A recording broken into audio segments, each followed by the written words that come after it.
By moonlit path and dragon's breath, heroines chase the edge of death. Each adventure, fierce and bright, spins gold from shadow, fire, and fight.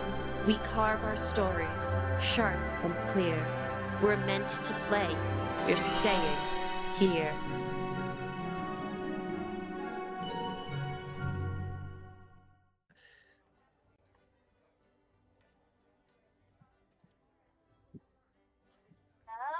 Oh, we are. Welcome in, everybody. My name is Harlequin of Harlequin's Hallowed Hearth, and we do have a couple familiar faces here. Just a quick note, we are running on a slightly shorter cast. We love our fifth player. She is having some unforeseen technology issues, and that is okay. That stuff happens. Absolutely no ill will. Hopefully, she is able to pop in and play with us after she gets things worked out. We would love to see you. That being said, welcome in. Okay, everybody. So, like I said, we've got a few familiar faces. We're going to go around and say hi to everybody. Let's start with Rebecca. Go ahead and introduce yourself. Hello, my name is Rebecca Blake. I am, I don't know, big nerd. I'm super happy to be back. I got to play like a month ago, a couple weeks ago, with Rafa as a DM. That was I think it was Big Trouble in Little Goblin Town that we played. Mm-hmm. Super good time. So yeah, I'm a DM here as well. I love to play. I've been playing D&D for years. And I'm excited to be back here and on stream, and I got a really fun character that I've been playing kind of for years that I'm really happy to bring in, mess around with you guys. So let's do it. Wonderful. Nettie, welcome in. How are you doing? Great, excited to be here. This is my first stream with Harlequin, and I've been playing D&D for a bunch of years, and excited to be here. Perfect. Nettie has a very cool character concept. I have seen two different versions of the Hero Forge mini, and I am so excited. Oh, I'm so excited. Ashley, Hey, I'm Ashley or Ash. I was in the stream yesterday. That's not how initiative works, and I'm really excited to be back today. I've been DMing for about a year with friends and playing. I usually play over on Dungeon Dropouts, but super excited to be here with Harley today. perfect. Thank you so much, Ash. And last but certainly not least, we have Marissa. Hello, Marissa, Dice Monarch, pretty much everywhere online. Like Ash, I'm also over on Dungeon Dropouts. And also like Rebecca, I was in the Big Trouble in Little Goblin Town one-shot. Super thrilled to be here. It was so much fun last time. I'm excited for another wild adventure. And just so everyone is aware, I personally am also live on TikTok. Hello, TikTok people.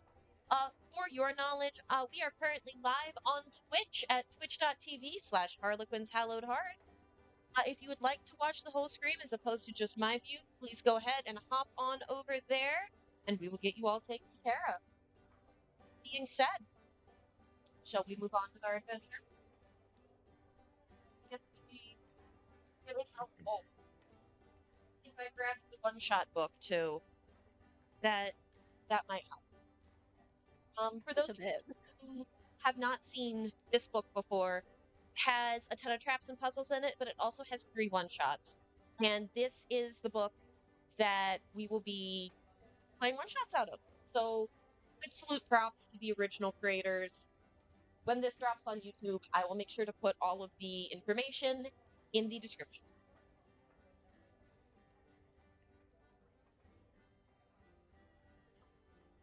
Okay. And we will be doing character introductions narratively as we move on.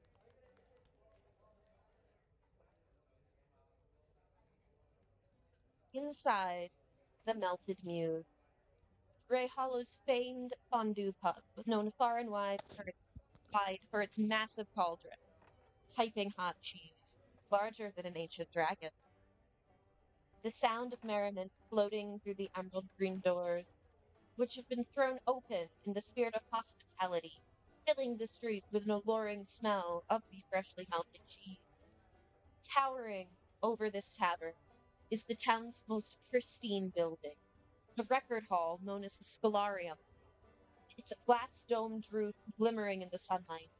Even here on the highest hill in town, I've already lost my place. The fog weakly clings around your ankles before cascading down the cobblestone streets and flooding the stonework houses below as it billows into the valley. Nettie, you look up from your corner table and see another figure moving into the building. Nettie, will you describe your character? Theodora is a half orc with gray skin. She has long, very wavy and full white hair, and is wearing a woven leaf headband. She's wearing dark wrapped tunic shirt and pants, and has sandals with gold wings on them. She has a few different messenger bags filled with scrolls, and she's moving like very like filled with caffeine and overstimulated, and like she has a million places to be, and smiles and says hi to everyone she passes by. Fantastic. And you see, walking in, Hypoxia. Rebecca, will you introduce your character? Absolutely. So you see a tiefling woman who is dressed very, a lot of kind of dark, kind of a blue-gray skin tone to her, with these very large kind of horns that go back, and there's kind of bits of bones and things that are kind of like hanging and draped from her horns. Very kind of like long robes and a staff with kind of a crescent moon as she walks in, very very tall, very kind of like perceiving her situation of the space. And there's a fairly large raven that kind of sits on her other shoulder as well, as she kind of walks into this this space and just glances about the room to take in everything. Ground beneath you begins to shudder as the patrons, specifically the ones still standing at the bar, feel the floor lurch beneath their feet just a little. It's not uncommon these days, but it is a more recent development as silence. You fall sideways into Vandra. Silence, will you introduce yourself? Silence is also a tiefling. She has vibrant red skin and black hair that reaches her shoulders, but only on one side. The other side is shaved, with her horns coming back. She has some glowing yellow eyes and some dark freckles across her face. She is wearing dark clothing that covers her with a little bit of basic armor on, and as she falls a bit into Vandra, she'll just kind of like steady herself and go, "Oh, I'm sorry about that. I don't know what just happened." After, will you introduce yourself? Vandra will first put a hand on Silence. Is like, "Oh, that's all right, darling. It's okay. I understand." Vandra is a Goliath woman, like 6'4", 6'5", in a sleek robes of shimmering blues and greens, with like sequin embroidery on there. Her hair also just a shining black crisp bob, and perched on her shoulder is a white bunny rabbit with black spots. Will you tell everybody the name of the bunny rabbit? So, Lady Fluffington. She also has a little sequined collar on there with a little like crown medallion. I love her. So much, genuinely. This fondue pub is a very popular gathering place in this side of Greyhollow. There's tourists wandering around. There's not many adventurers on this side. This is more of a touristy area, thus that of fondue. But something here is amiss. The tremors that should usually be no more than, a small blip in your day. They seem to be getting more common and more violent. As the wind chime part outside of this pub begins to rattle, you begin to put two and two together. You feel it. The stomach turning groan. Crack forms between the cobblestones as the earth begins to split apart. I need everybody to make a dexterity saving throw. Okay. Woo! That's going to be 23 for silence. 23 for silence. 11 for Vandra. Okay, 13 for Theodora. perfect. Pox rolled a 14. So, silence, you are the only one that keeps your balance. As this tremor throws most of those who are standing to the ground. I would like everybody to make a DC. This is a DC 15, so just tell me pass or fail with perception. Fail. Fail. Fail. Pass. Pass. Okay. Yeah. Fantastic, Vandra. Everyone else is trying to pick themselves up, with the exception of Violet, who's just staring in awe at this giant crack that is forming in the earth. As you see, Vandra, the glass domed roof, the Scholarium. It releases an ornate magenta and gold gilded zeppelin into the air. The word Imperious blazoned on the side. But it's soon struck by a falling tree, limiting its flight. Chaos unfolds around you as the tremors increase. Screams emanate from within the melted muse as you watch the massive cauldron that holds an untold tonnage of melted cheese topple off the wood fire stove that keeps it bubbling. The hot, gooey cheese rushes toward you in a wave at breakneck speed. Fallen building and debris blocks your path outside. It looks as if your only options are to jump off the cliff behind you or conjure something to keep you from drowning. When from up above, rope suddenly appears, dropping, dangling about 5 feet above you. You look up and see a mousy-haired woman. She's a halfling, leaning out with the Imperious. It is limping.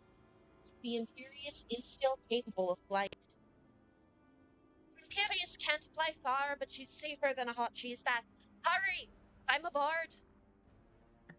Any adventurers, please? Most of the people in this area are not adventurers and are running and screaming. What would you like to do? Silence is gonna go for that rope. I would like an Awesome. athletics check, please. Ooh, okay. Oh, athletics. 16. 16 is enough. Awesome. How far are we from, like, the actual ship itself?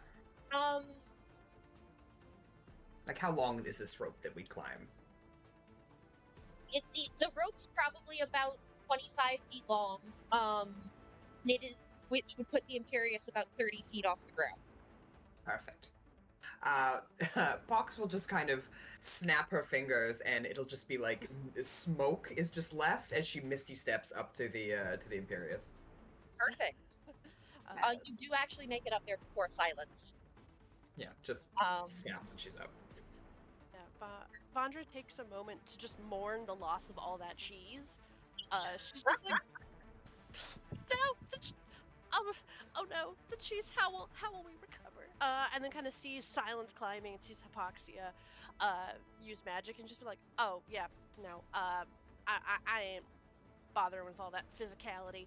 And we'll use Cloud's Jaunt to just in a similar puff of smoke just around her feet, just float up 30 feet. Yeah. absolutely. And we have Theodora. What would you like to do, darling? I am slowly getting up, like moving, stuck a little bit in some of the cheese and like going slower than you've seen her move before. But as soon as she's up and going, she runs up and dashes up the rope, right on the heels of Silence. Absolutely. And as you step into the Zeppelin, you take in something that you thought was just a myth. You heard about it, the fairy tales, the Imperious. Inside of the Zeppelin's passenger carriage, the dizzying orchestra of delicate whirring machinery, gently glowing spell-focusing crystals, the suspended catwalk cuts through the tangled mess of cogs and leads towards a large dome. Its guidance mechanisms hum slowly to drift to towards this. Oh, avian honey. I actually need you. I'm so sorry, avian. Guys, give us one moment.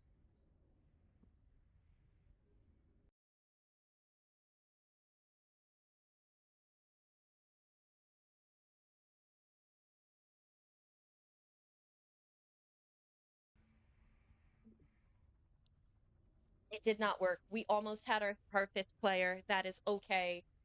Um,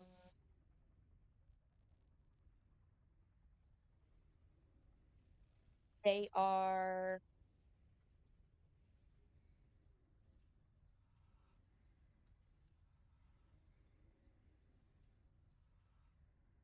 That is okay. We will just get right back.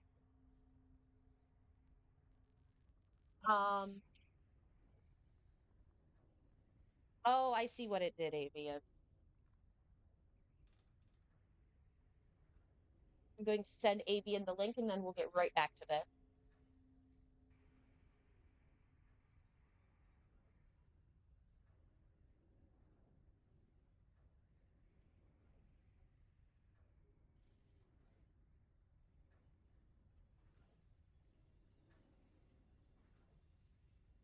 There we go. And as the hum of the Zeppelin brings you closer and closer to the giant, looming, dark obsidian obelisk. This thing has become something of a landmark. It's been there longer than most can remember. Its origin lost to time. People have been going there for ages. It's something of a tourist trap, but now it doesn't look welcoming or historical. It looks, no, it feels ominous. Smiling at you, looking around, bushy eyebrows stuffed between behind thick glasses peer out from under this tempestuous brunette hair. And the halfling who helped you on board, surrounded by multiple strewn pieces of parchment, books. They look to be of all manner and kind. Uh, Very nice to meet you. I am Lorita, current head of the Order of the Ochre. Well, you may know us better as the Esoteric Society for the Arcane Studies. This is our ship, the Imperious. I'm sure you have questions.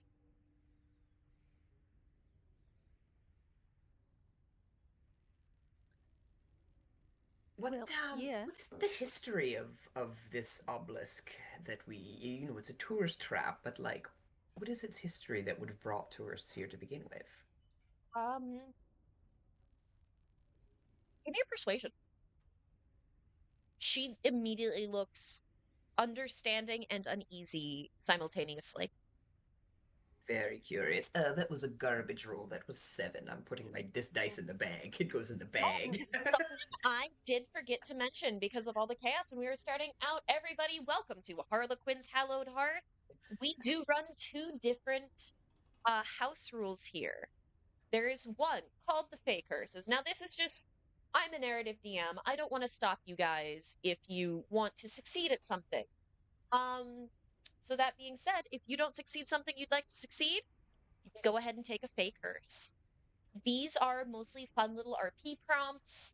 It's a complete do-over of your role, including any inspiration or bonuses or anything like that. If you are uncomfortable with the fake curse that you roll, I will not make you take that fake curse, but you do need to take a fake curse. The other house rule that we have is the deal with the devil. For those who are unfamiliar, the deal with the devil is something I've altered this a little, so these are my rules. I do not know who the original creator is. You all have one collective use of the deal with the devil. Now, what does that mean? It means you all have to agree to use the deal with the devil, which at any point you may look at me, the DM, and say, I want to make a deal with the devil, and that turns whatever roll you have made into a natural 20. However, at any point after that, I can look at any member of the party and turn a singular roll into a natural 1. So, with that not great roll that put your dice in dice jail, Rebecca, would you like to take a fakers? You know, I think I'll hold off for You'll this do that one? moment. It's not the most important information. It's just curious minds were inquiring, but keep your secrets. I'll find them soon enough myself. There was a magical incident a while back. Chad says always take the curse. Yeah, that's because you turned into bats and you had fun for the entirety of combat. There was a noble mage who took the order's commitment to the arcane studies in a direction that most would consider unethical. The obelisk was our solution. That's everything I needed to know. Thank you.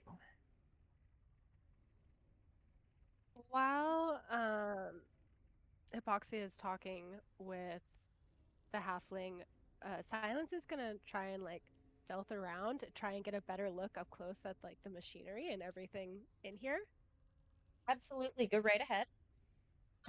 Investigation for me. Okay. That's a nat 20. 21. 21 on a nat 20. Um, on a nat 20, this Zeppelin is exactly as the myth described it. It's it's just a machine. It powered by magic, but it is just a machine. However, if this is real, what other ghost stories are true? With that natural 20, as you look at these, just a passing glance at these books and papers, you start to notice a pattern. Most of these are books about necromancy, with a couple being reports on the life cycles and habits of liches. Interesting. Silence is just gonna keep that close to her chest for now. She's not gonna Absolutely. say anything yet.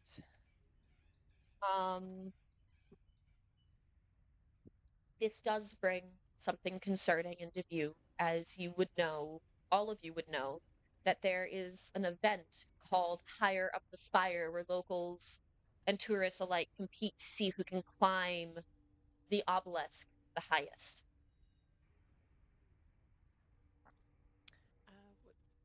With that in mind, Vandra will, and hearing the conversation with Hypoxia, just be like, well, I'm sorry, I don't mean to be rude or imposing here, but don't you think it'll look peculiar that you're letting just common folks do all sorts of touristy gimmicks around something that's all about dangerous magic? I mean, that that's just you're just asking for the apocalypse, sweetie. I'm sorry. Tourists, they don't know anything. The obelisk itself is mundane. It's perception. She hesitates. She doesn't Oh.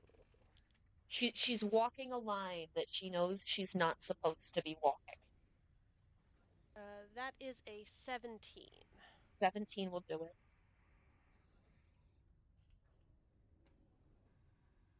To understand the Ochre's motivation, let me tell you a story.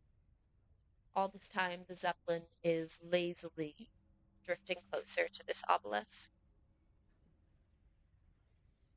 The obelisk itself is a marker, yes, but the base is an arcane lock. The danger does not lie inside the obelisk, but far, far underneath. My mother was one of the keepers of the arcane library at the Scholarium. She kept records of all the books in their respective locations. I grew up there, playing by myself amongst those aged tomes, stacking up volumes into play forts. I learned everything I know now at her feet. She motions to her desk, the piles of books stacked high, the even around her and all the pens and just basically this is a flying library at this point. This all is it's my inheritance. This job, this station, this duty. It is my penance. Are you all familiar with the olden family, the Bellavars? I would like everybody to make a history check. It's another nat 20. You are doing so good. Dang! This is my best dice set ever. Oh, That's also a 21. nat 20. Yes. Damn. Look at us. 15. I got that 12. Rebecca, I'm sorry, you do not succeed. That's all right. Everybody else does, just not Rebecca. I'm so sorry. It happens. Rebecca happened. Hypoxia is no longer paying attention. She's staring at No. something. She's having a side conversation with her raven, who's just kind of just having just like a little quiet conversation. Just yeah. Absolutely.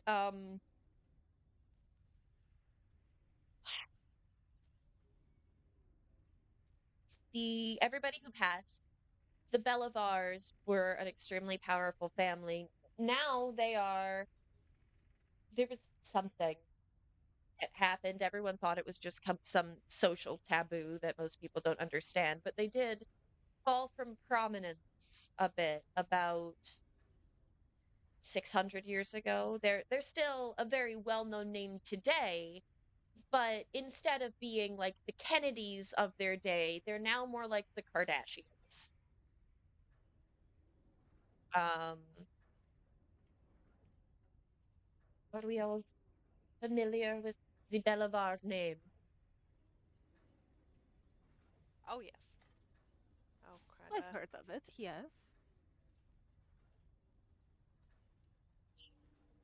It is under my ancestors' careless eye that one of the Belivars, Pirsome, attained the knowledge that he should have not about 600 years ago. For weeks, months even, I've been seeking out books brimming with dark magics and darker histories. My my great grandfather did nothing to stand in the way of Lord Belivar, the would-be lich. He used our magic, our power, and our knowledge to attempt to bring himself into the light and attempt to make himself ruler to end them all.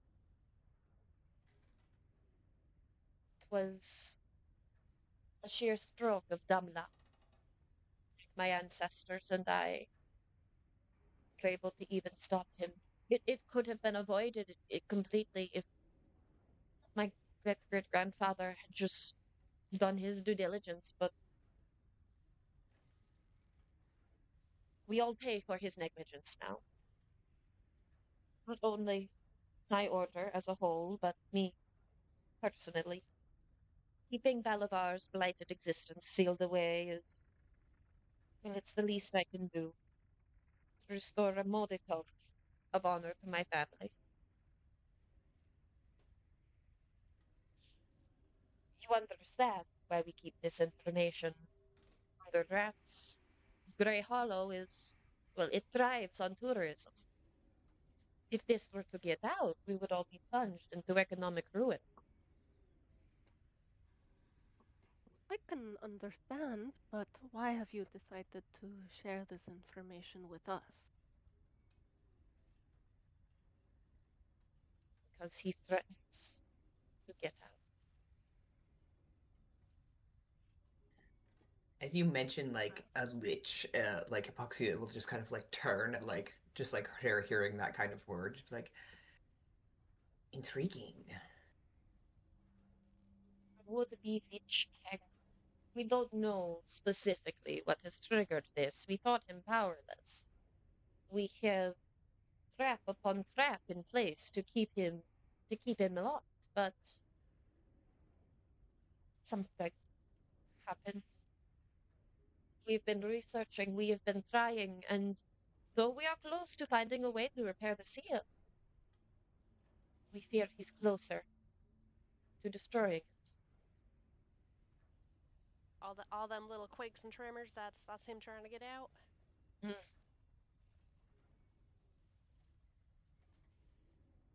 It is either him attempting to break loose, or the seal being undone. Either way, he's no good.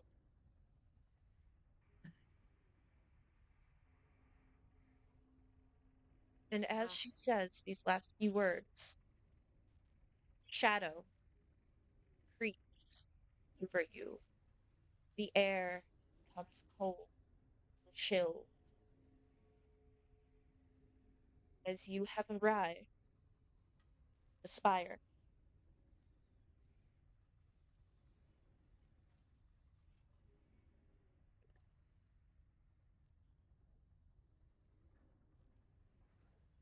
Now, I do hate to be asking this of you, but as you can see, the research team,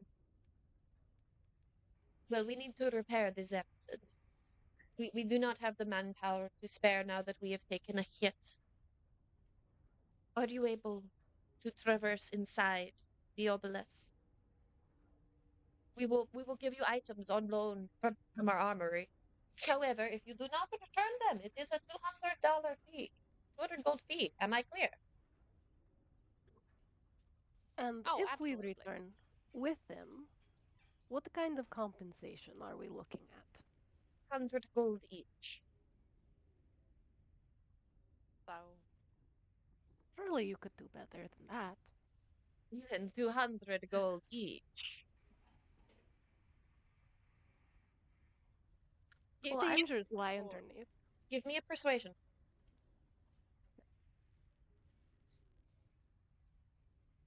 19.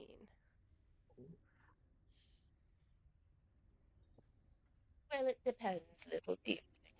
Which is hilarious, as she only stands at about your hip. What are you thinking? Well, that depends. What kind of mechanisms or other arcane secrets lie inside that might need to be avoided or kept secret from tourists? In order to buy your silence, provided you can pass the recommended background check, I would be willing to provide an access card to the restricted part of the Society's libraries. Vandra's eyes light up. She's like, oh yeah, absolutely. That sounds incredible. Yes, let's go. Oh, special. She's like, Lady Fluffington is like doing that, like, all right, calm down, like little like pat. And she's like, special library. She's like, oh, special magic library. Yes, please. Special magic library, special magic library. Yeah. Ventura says that you're killing it with the rolls, Ashley. There you go. Thank you. Thank you. Silence will kind of look over at Vandra like she gave it way too easily, but she'll turn back to me. Now, what kind of background check are we talking about? Standard, no war criminals, no necromancers. You can see why. Oh, easy. Okay, we're good.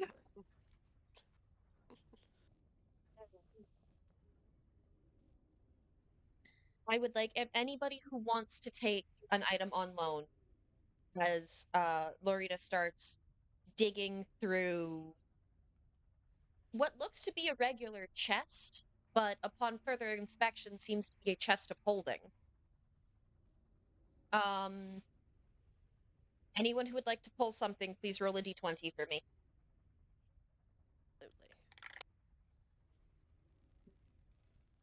14. 14. And these should all be items that you can look up. That is the Eyes of Minute Seeing. Okay. I got a 6. A 6? I also got a 6. Okay. Who wants the 6? Because I can only give it to one of you. I'm gonna make you decide before I tell you what it is.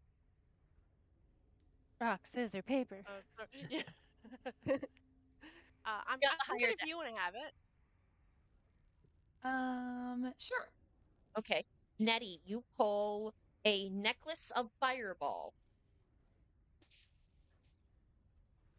I'm not so Yeah, man. magical, so this will be really helpful for me. Yeah. Re-rolled and got a 19. A 19, Wand of Wonder. For those of you in the TikTok chat who are wondering what on earth is happening, welcome to Harlequin's Hallowed Hearth. We are running Hail to the Heroines over on Twitch. Go ahead and look at my little welcome message here. You can see exactly where you can find my Twitch stream. We're over at Harlequin's Hallowed Hearth on Twitch doing an actual play show. So you have the Wand of Wonder, and I believe I've got one left. I rolled a 5. 5. Bracers of Archery. Huh. Are all of these useful for you? These aren't necessarily extremely helpful for me. I don't know if there's someone else who maybe could make better use of them. If you'd like to give them back, you can select. But I am not giving you more than one. There. Is there anyone else who might make use of such an item? Do we have any Which archery? one again? Is there anyone who would have that? Archery. Does that just give you a bonus, like, to hit with? I have a bow, but I don't think I'm just planning on You're not using going to use it. It may not Yeah. be that. I'll Yeah, pick pick something another one. else. You know what? I'll try again. 10. 10. It is a periapet of wound closure. Ew. That sounds helpful.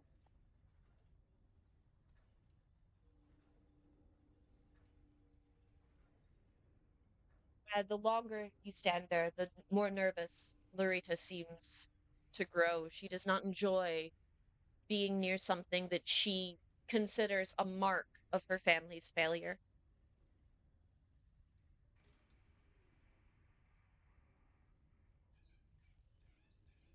Is everybody ready? As ready as we will be. Yeah, absolutely. With Yep. that, Larita drops the rope as you all slide down into what should have been a forest, but is now nothing more than blackened, barren rock.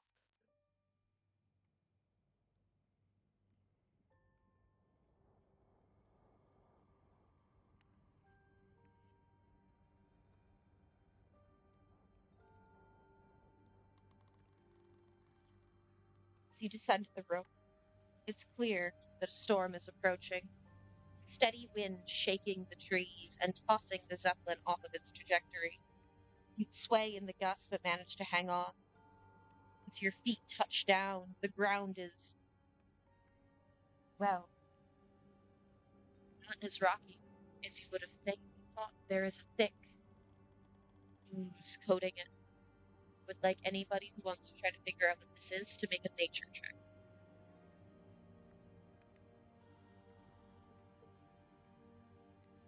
17.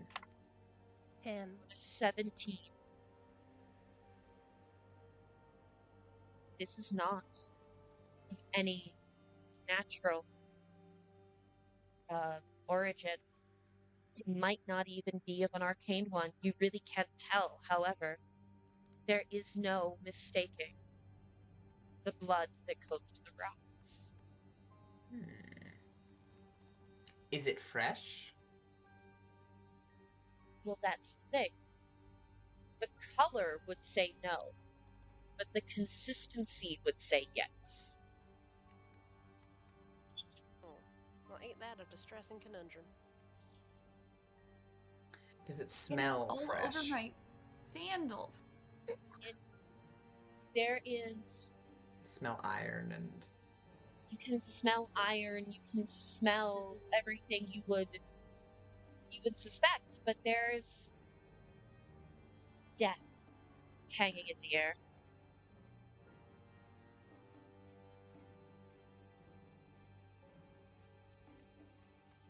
Well, that's not a great start, but we're already here.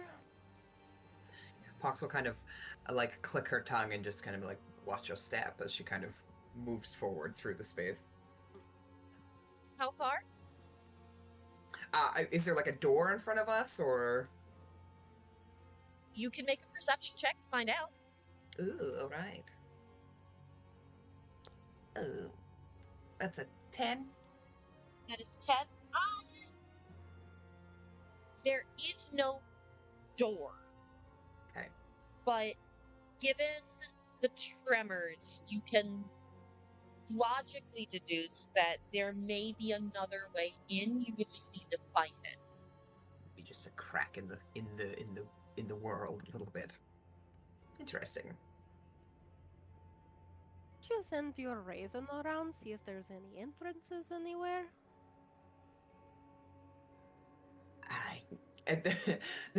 The raven, as you say that, the raven is going to roll its eyes at you.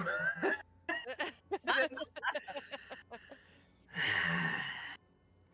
and I'll, Pox will kind of like just kind of like make like a little like, come on, you can do this, and it'll fly off, and maybe just do kind of like a large scan of the area. Yeah, and you guys getting to this spire? how far are we from it right now? From where we landed? You're probably 40, 50 feet away. I think I would start jogging around a little bit within like a 5-foot radius of where we started and like start expanding from there. So start just 5 feet from where we went. I would like everybody to make a survival check.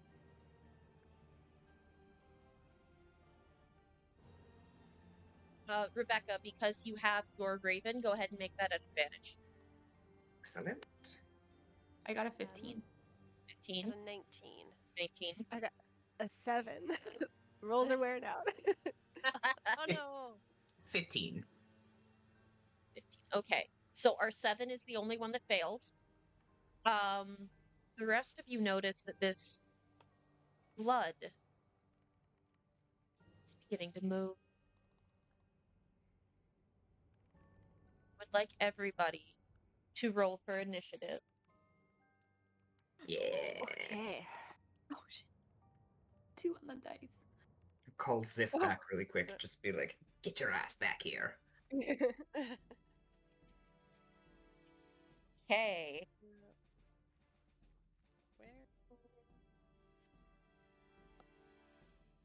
Watch as 3 blood oozes form in front of you. One is about 45 feet from the spire. One is about 30 feet from the spire. And one is right up against the spire.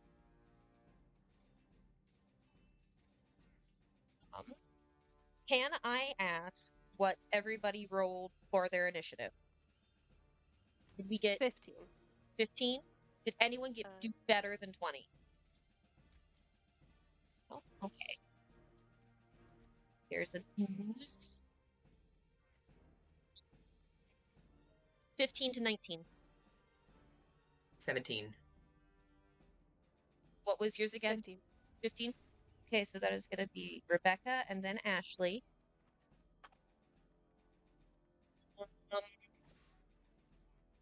10 to 14. Cool. 5 to 9. 8. And then 8. Cool. And 4. Cool. An 8 and a 4. An 8, a 4, and a 2. 1, 2. Yeah, an 8, 4. Okay. So we are going to go. Who got my 4? Okay, there's Nettie. There's an ooze. And there is Marissa. Okay. So the ooze that is 45 feet away from the spire is up first. Everybody, we are Theater of the Mind. Just a quick reminder. That ooze is going to immediately form and take a swing at Rebecca. Dare you. Rebecca does a. I'm pulling up the stat block right now. Just a second. Does a 15 hit. It does. Perfect. This blood ooze really doesn't have much it can do. It's going to use its pseudopod attack against you.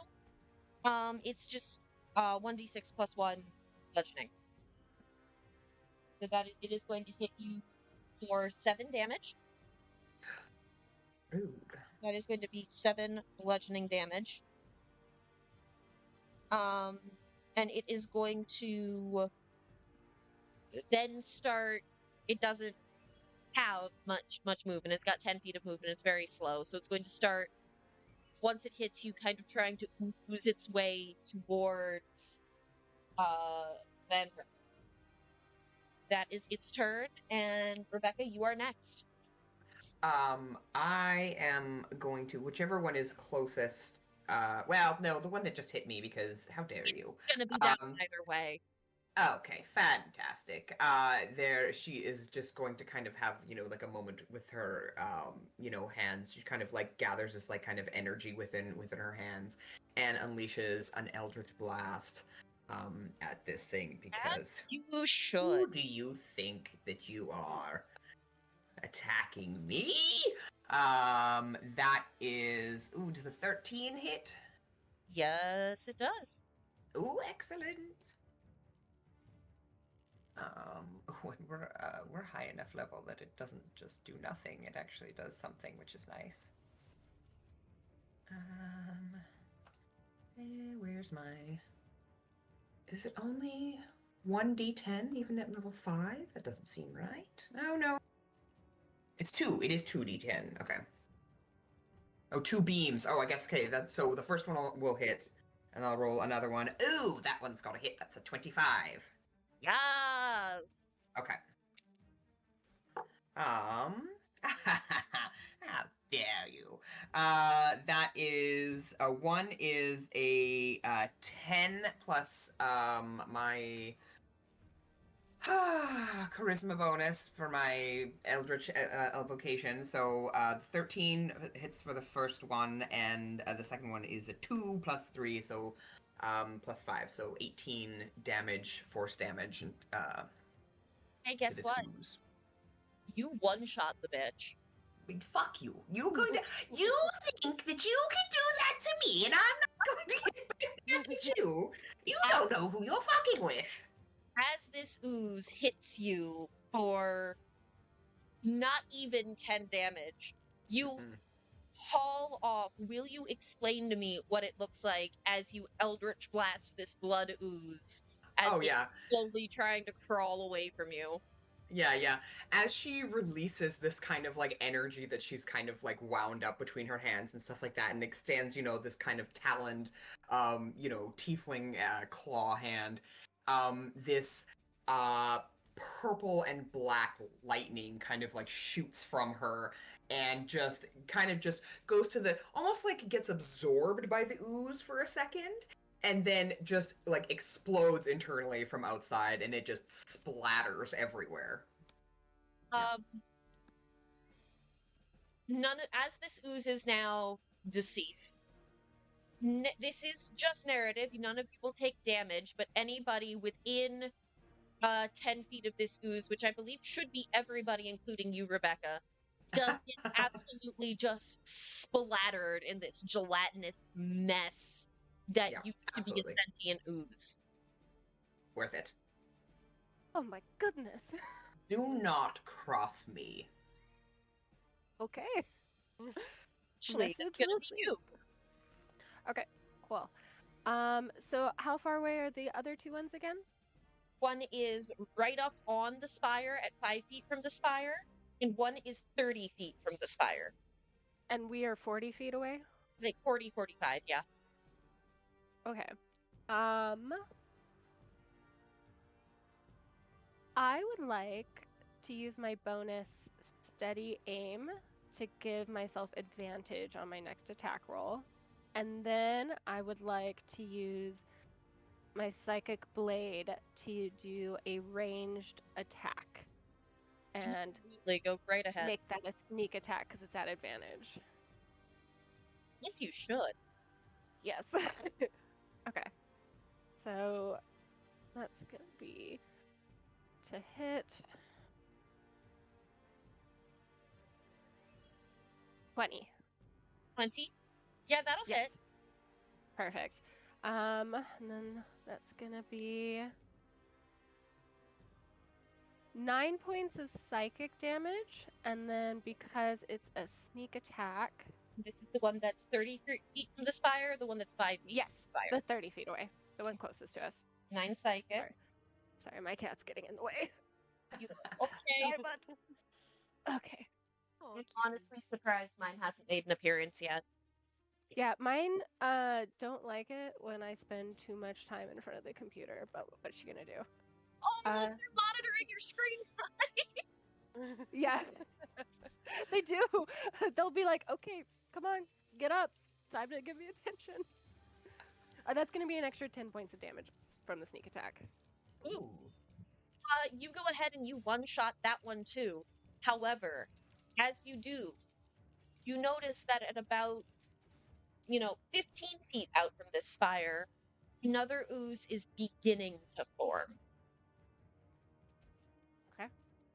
I would like you, as you are focused a little closer than everybody else to make a perception check. And Rebecca, can you make another perception check on behalf of your raven for me?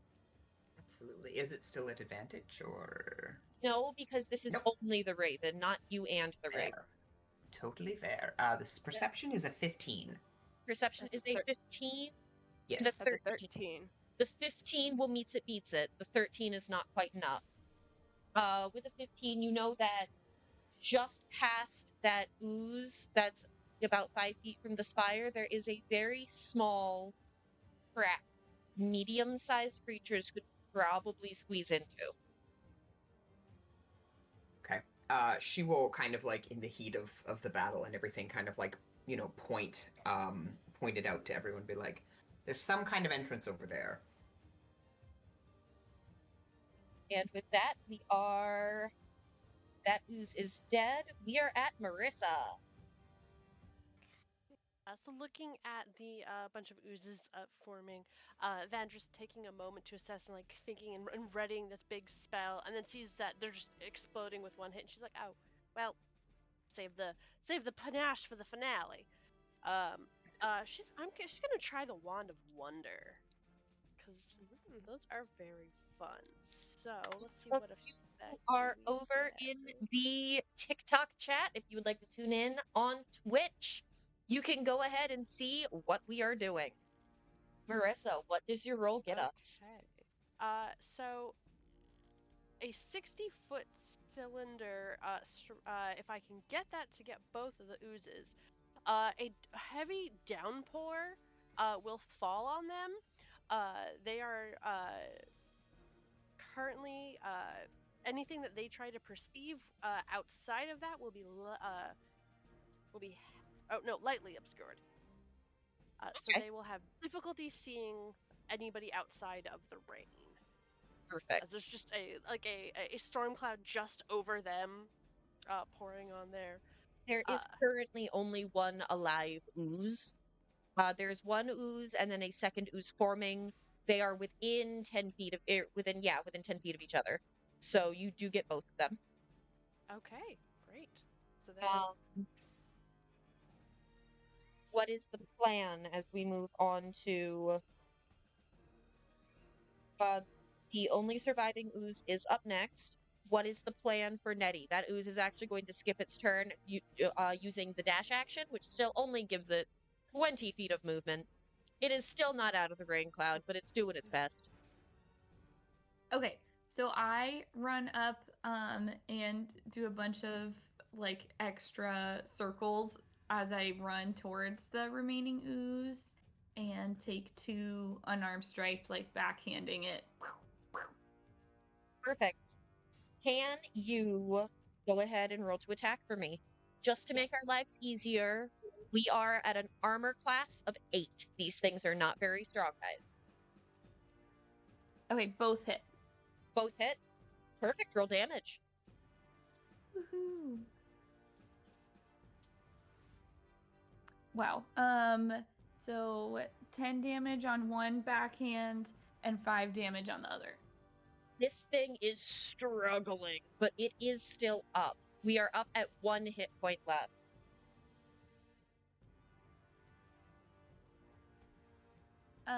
I will do one more spin and use a focus point to do flurry of blows, and hit it one more time. Go right ahead. And that's 11 to hit. 11 to hit. That'll do it. And then 10 damage again. As Nice. you backhand this, you expect your hand to stick slightly as the others did, but this time you pass through it completely as it just explodes, coating you in a fresh layer of this. It's not quite viscera. It feels kind of like jello. It's this really rank smelling jello consistency. And as her hand goes through it faster than she thought, it like throws her off balance, and she does like another full spin and looks at you guys and like smears it off her face like. yeah. As You can use some of the rain to help wash it off. Okay, I go dance in the rain cloud. Well, as you're dancing in that rain cloud, that last ooze does finish materializing. 3 more begin materializing near the party. As Nettie, you have moved up. You are now about 15 feet from the spire. Everybody else is still closer to 45. We have another 3 oozes at 50 feet away starting to materialize. Hello, Fox in a Box. Thank you so much for following.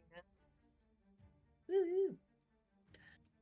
Methinks we should be heading towards the, I don't feel that these are going to be stopping anytime soon. Can get them all. It's fine. I'll just keep bitch slapping. Just... I'll hold them off. You guys run to the crack. What would everybody like to do? Hypoxia will kind of, because she's the one who saw the kind of opening, she'll kind of head towards that way and just kind of like make eyes at everyone, be like, follow me. And as she's going past, yeah, as she's going past Theodora, she'll kind of wave her hand a little bit and cast prestidigitation and like clean her off. Just I mean, you're in the middle of smacking ooze, so it's kind of everywhere, you know, building. But she'll give you like a quick clean as she goes by, and then kind of again same thing. She just kind of like does this like magical like pull, and it's almost like it all gets like this ooze just gets like kind of like sucked off her. She kind of flings her hand, it like flings off into the, you know, the wetness, and just continues on to this. Thank you, Hypoxia. One of the fists goes up and she like blows a kiss to you as you run past. Yeah. Okay, are we all just dashing? Yes, Silence is gonna dash after. Yeah. What I would like to do is, I don't know, because I can, as a bonus action, do minor illusion. So I like, as dashing, just kind of like do a little illusion of us being still like where we were. So maybe I don't think the ooze are super smart. So maybe they'll be distracted enough and be like, oh hey, they're going that way, and not follow where we're actually going. I'm not even gonna make you roll for that one because they are dumb as shit. They've got a -5 in intelligence. Like they are dumb as shit. I am not even gonna make you roll for that. Awesome. If everyone would like to make a mad dash for the opening for going any attacks, I will let you all make that dash. Yes. Quickly now, quickly. On we go, on we go. Mm-hmm. Perfect. As you stand in front of this spire, it seems to hum with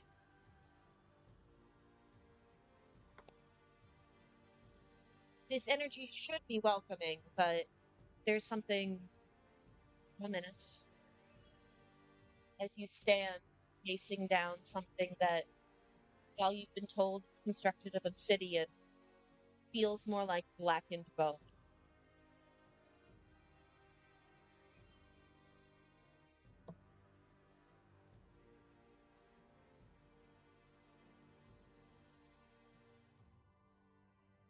Okay. Apparently TikTok does not like me DMing while I'm live. Rude. I'm not inactive. I'm doing my job, TikTok. That being said, we'll be entering the spire. Yeah.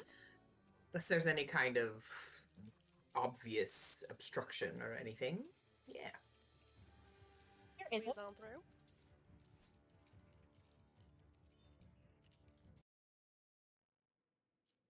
Crack in the obelisk's wall allows some daylight to filter into a triangle-shaped room ending in a dark and narrow passageway.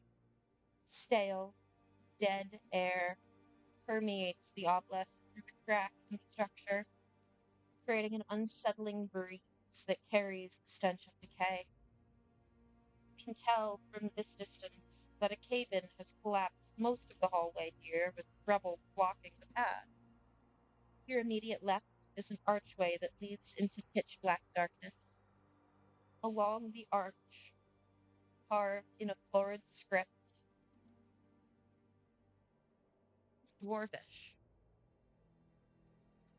Does anybody speak Dwarvish? Silence does. Silence does. Reads, those that fear truth's light shall be smote by it. Other thing you know, due to your affiliation with the Dwarvish language, that this rock is so hard, it should not be able to be carved with standard tools, even arcane tools.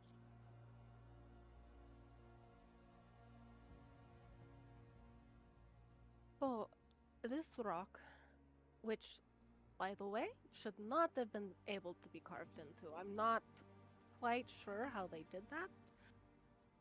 Says, those who fear truth's light will be smote by it. Do we have any thoughts on this? Vampires? Vampires, but I mean, we do know there are liches here. Wouldn't liches be a little bit more? I would think it would be welcoming almost, unless this is the arcane seal to keep the lich in. It's a possibility.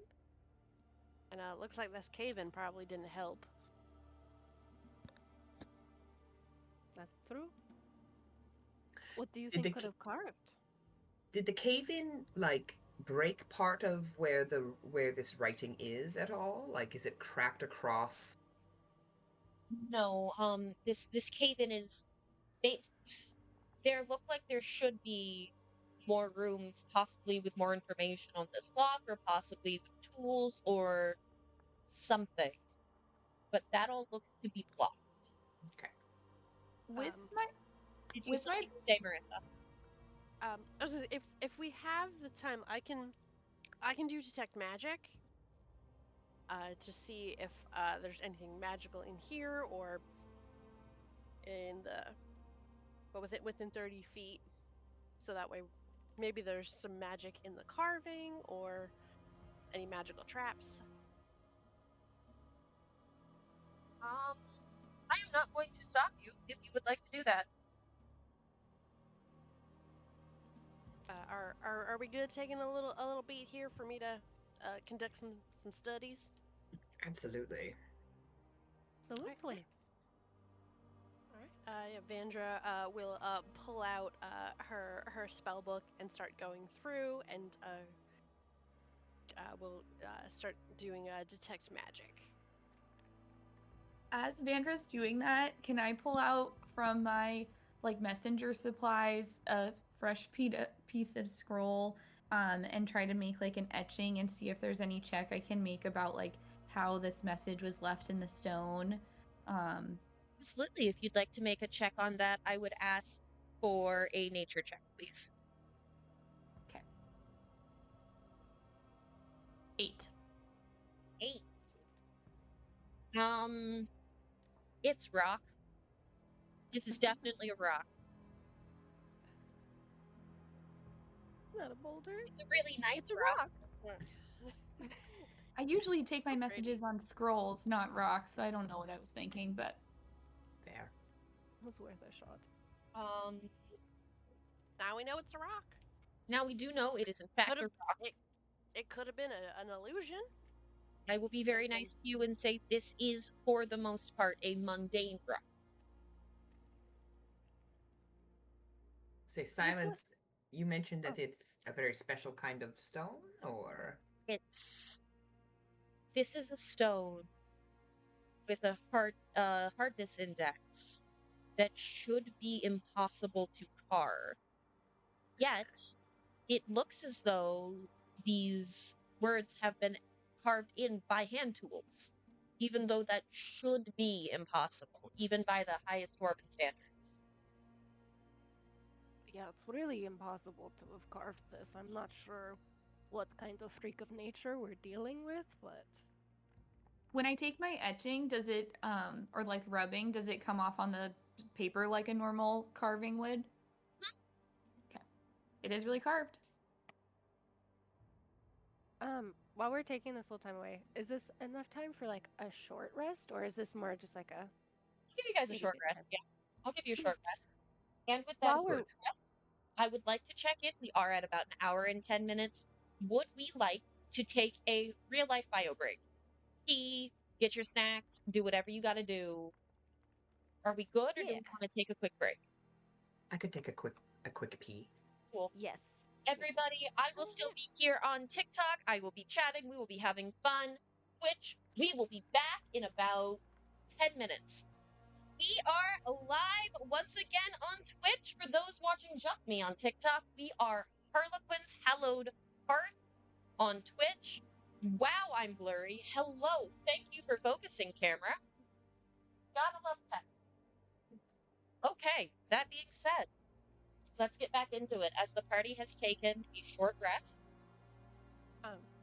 Before we fully finish the short rest, Silence will pull out her flute from her bag, and while everyone else is doing their thing, she's gonna play a little ditty and use her encouraging song feature to grant up to 3 allies heroic inspiration. So that's gonna be everyone. Everybody go ahead and take your inspiration dice. Very nice. Excellent. I will Oh, also thank you. I will also roll some hit die just to bring back that little bit that I took from before while we do our short rest. Absolutely. Go ahead and take your rest, take your health back, take whatever you need to do. You are currently faced with two choices. You can either, well, technically three, but it's kind of options A and B for the second choice. You can either walk through this stone archway and see what happens through it. You can only see pitch black. Or you can step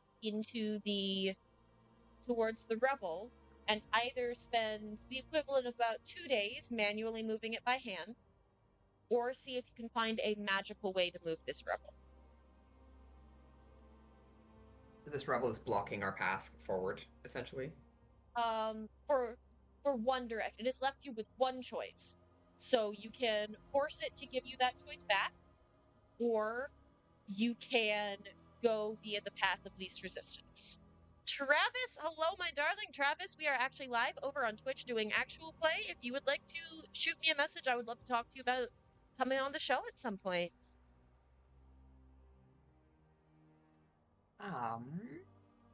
Is there any kind of holes or cracks within this rubble that maybe perhaps a small creature could scamper through? Nothing that goes all the way through. They could probably get in maybe somewhere between 10 to 15 feet, but they would not be able to make it all the way through to the other side. I've heard about this darnflutant fire technology. Should I take off one of my beads and drop it in and all give way and see if we can explode our way through it? If you'd like to, you are more than welcome to. Well, what is the blast radius on this thing? How large is this space that we're in? Important questions to ask before. Important questions to ask before, of course. You are in what looks to be kind of like this massive entryway. It is about 15 feet wide and 40 feet long. Oh, okay. Got some room. Silence is, while they're kind of figuring that out, she's just gonna pick up a small-ish, like hand-sized piece of rubble. She's gonna throw it into the archway just to see if like anything happens, like any traps or. Nothing does. Perfect. Okay. It's just black darkness. Is it like magical darkness? I don't know. Is it magical darkness? don't know. I'm just someone with dark vision would perhaps be able to see, but. Well, didn't Um, Bandra cast detect magic over the rest? Yes. Yes. There is definitely magic from the School of Necromancy emanating from the room through the archway. There is, when you get within enough, when you get close enough to that rubble, you can also faintly sense that there is something magical on the other side, but I'm going to say you're a little too far away to really pick out the school. It's Okay. just barely on the edge past all of that rubble. Mm-hmm. Yeah, so I'll let the group know. It's like, well, we got undead magic in this room over here. We got mystery magic in the other. I mean, I based off of what we were told, I'm not entirely surprised about the necromancy. I was expecting to run into that at some point. Um, my only concern is that we don't know what's on the other side of the rubble. It's probably more necromancy, but could be something else. Could be traps. Could be. Could be the arcane lock itself. We don't know entirely what Danny the what type DM of magic's says that in. blow it up. Of course. So course, Danny. chat has given their input. That's one vote for blow it the fuck up. What's the party thinking? I mean, if we have room to, take cover. mean, What is the blast radius of those fire gems? 20-foot radius, and I can do it up to 60 feet away. Okay. I would say It will ignite anything. So if we're worried that there would be any, I feel like it will be fine, but I just wouldn't want to set fire to a book that some of you might get excited about. But I don't think there's any books right there. Would it be possible for I know you said that the cracks a small creature could only get partway in. Could a small creature carry very carefully and place the explosive deeper in? yes, it could. And then run away. And then Run very fast. run very fast. And then Well, run I mean, Better away. I could look at Lady Fluffington like, well, I've pulled you out of weirder situations than this one. How do you feel about planting an explosive? Her nose gives a little twitch and she'll nod. I love Yeah. Lady Fluffington, the rabbit companion. Oh my god, I love Lady Fluffington so much. She is ready to go plant a bomb. The rabbit is ready to go plant a bomb. I love it. Okay, Yes. let's go. Silence is Okay. gonna go hide in the farthest corner she can. Hawks will join. Just like, Yeah. be back here. With my sleight of hand and maybe with Vondra's help, I'll affix one of the little fireball beads onto Lady Fluffington's collar and give her the instructions to throw it when she gets as far as she can, and then run. Perfect. Yeah. Once everyone Lady Fluffington is very good at taking stage directions. She's ready to go. Vendra will give her like a little kiss on the top of the head and be like, oh, "You're the best assistant any magician could ask for." as everyone gets out of the blast radius, including Lady Fluffington, go ahead and make an attack roll with your plastic gem. Okay. So it will take 8d6 fire damage. Okay. Go ahead and roll that.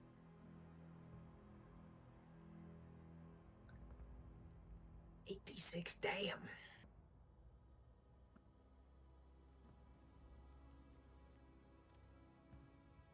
Okay. 10, 15, 20, 27 fire damage. As this explosive force rips through, it does not completely clear the rubble, but you can see light on the other side. One more hit should do it. And I have 5 more on my necklace. Should we do this again? in it Sure. this far. as Nothing well. terrible happened this time. Do we want to see if maybe there's something that we wouldn't want to potentially destroy on the other side first? If Now, there's yes, light now you with can see through? now there's an animal. If an animal companion would like to go take a look and report back, now there's a clear enough path that could happen. But only a small-sized creature, smaller, would be able to fit through. I don't know if Lady Fluffington is too large or not. If not, then Ziff could. I could convince them.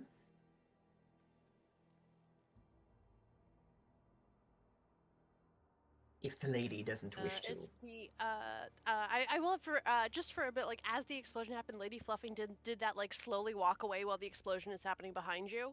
That's really cool. And then she gets up on her hind legs and gives a bow. Oh my god, Her fur is like She's- glowing from the wind. Yes.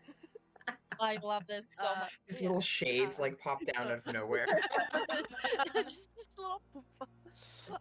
But yeah, she can squeeze back through the holes and give a scout. I think no, I don't have the ability yet to look through her eyes. That's another level. But oh, excuse me. But yeah, Lady Fluffington can rabbits very easily can squeeze through all sorts of tiny little things. But yeah, she'll sneak through and see what's in there. Perfect. As she enters this chamber, her little bunny eyes squint as she is suddenly bathed in the glow of moonlight, which is remarkable, given that it was day when you entered.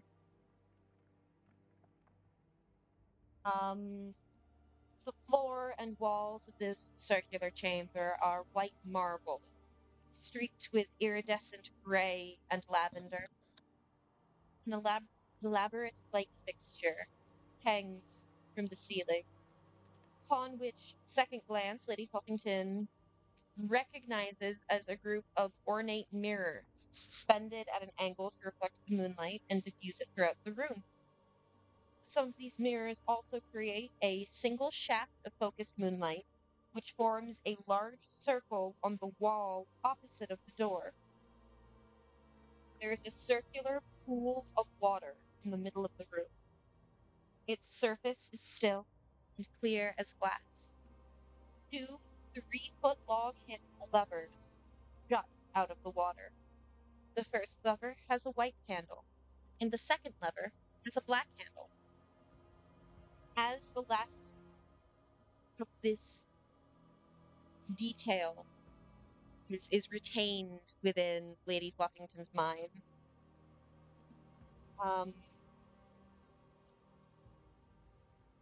she makes her way back out through the tiny little crevice. Reports back.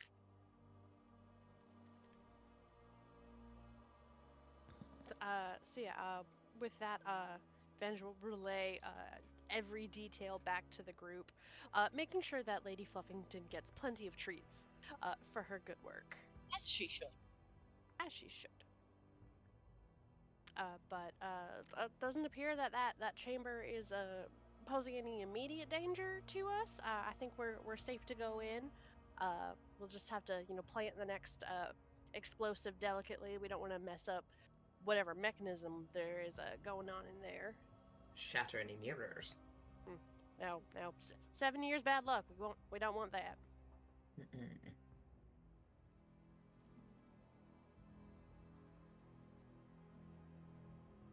Well, if we can do it safely, I don't see why not. I do have that. One more blast. One more blast. One more blast. Blow it up. Want to blow it up Blow again? it up. Yeah. Let's go. Let's blow it up. Woo! Oh my gosh, max damage on 4 of the dice. Yeah. Yes. Oh. Love let's some max see. damage. So 30. Pretty. You watch as this rubble. Amazingly, it doesn't explode. It implodes. Pulls Ooh. Interesting. Does it seem like it's getting pulled somewhere? Not so much pulled somewhere as it seems there is a force that makes sure that that gateway does not get damaged. That's Some kind reassuring, of but also protection. ominous. And as the dust settles, you all see that same moonlight that Lady Fluffington described. However, the one thing that all of you notice that she could not, and some of those mirrors that are on that wonderful chandelier are also strewn around the ground.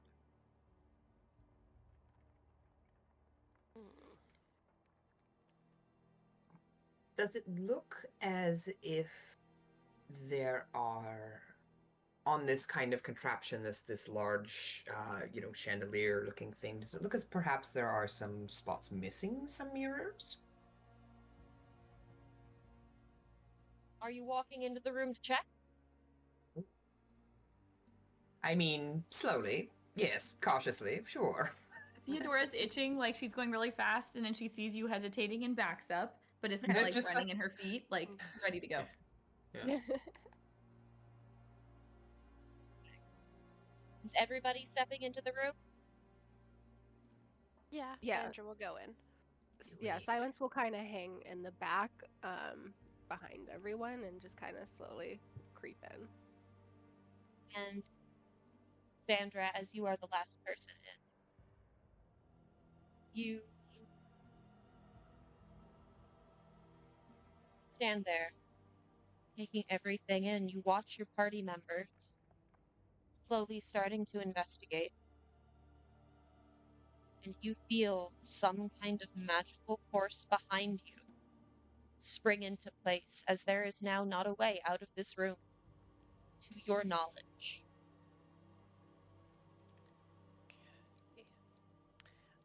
Well, ladies, we are in for a penny, in for a pound.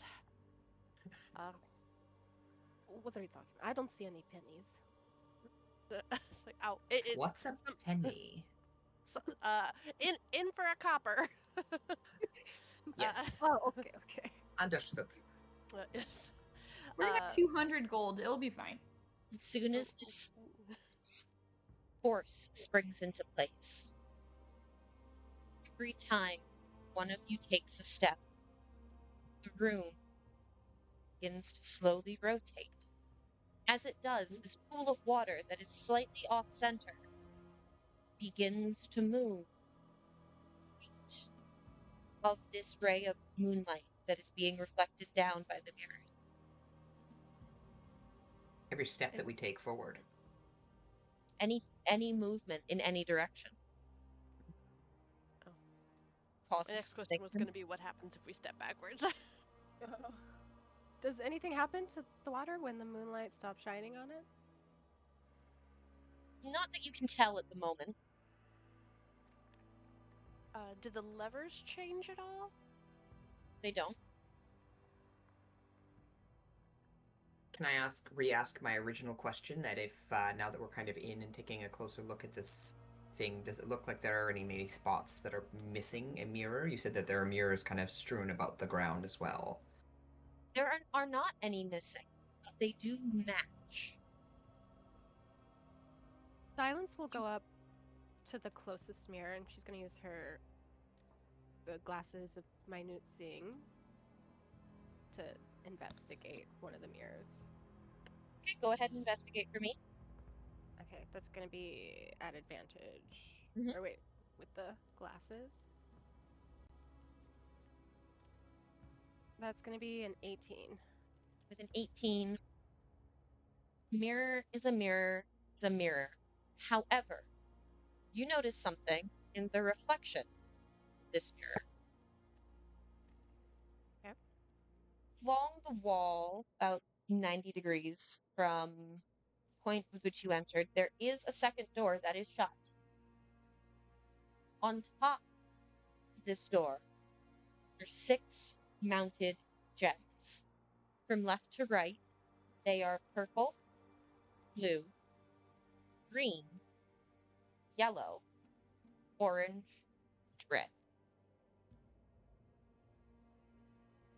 And they're above a closed door? Yes. Can you see them when you're not looking into the mirror? Yes, you can. Okay. Hey guys, do you see that door over there with all of the gems over it? That seems a little strange, right? Can we see these gems not through the mirror, just as Yep, they're just there. They're quite small. They look duller than they should. But Are they they're very clearly there. are they all equally dull? Like are any like a little okay.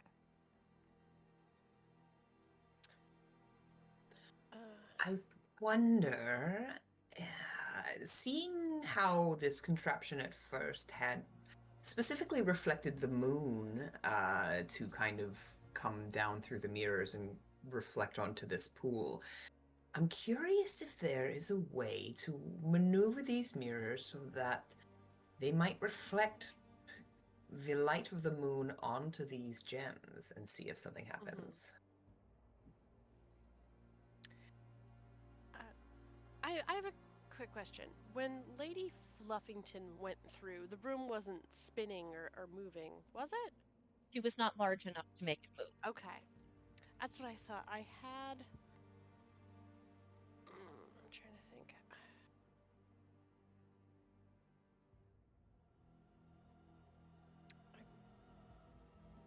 And what's the size of the room again? I'm just double checking radius and spells. Is a circular room.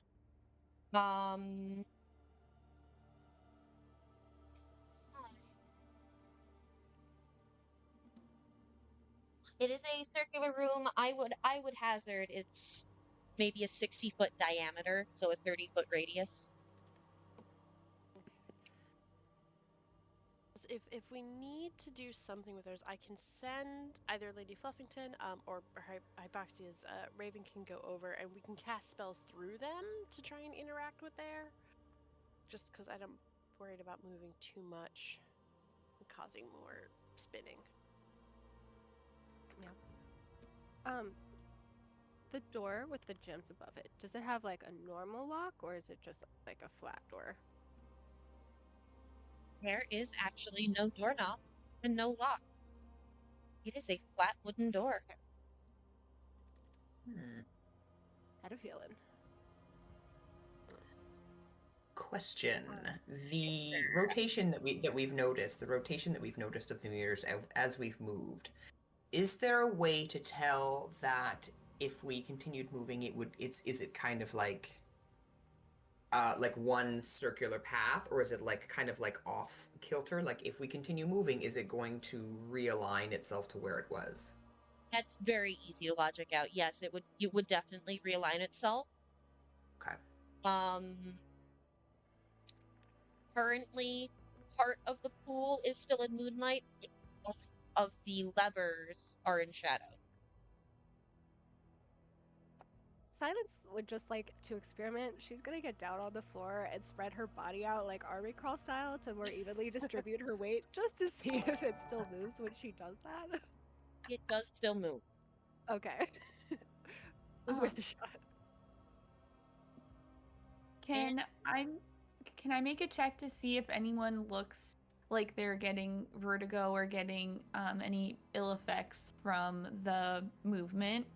I am not going to make you check for that. It is not fast enough. It's like a lazily rotating platform more than anything quick.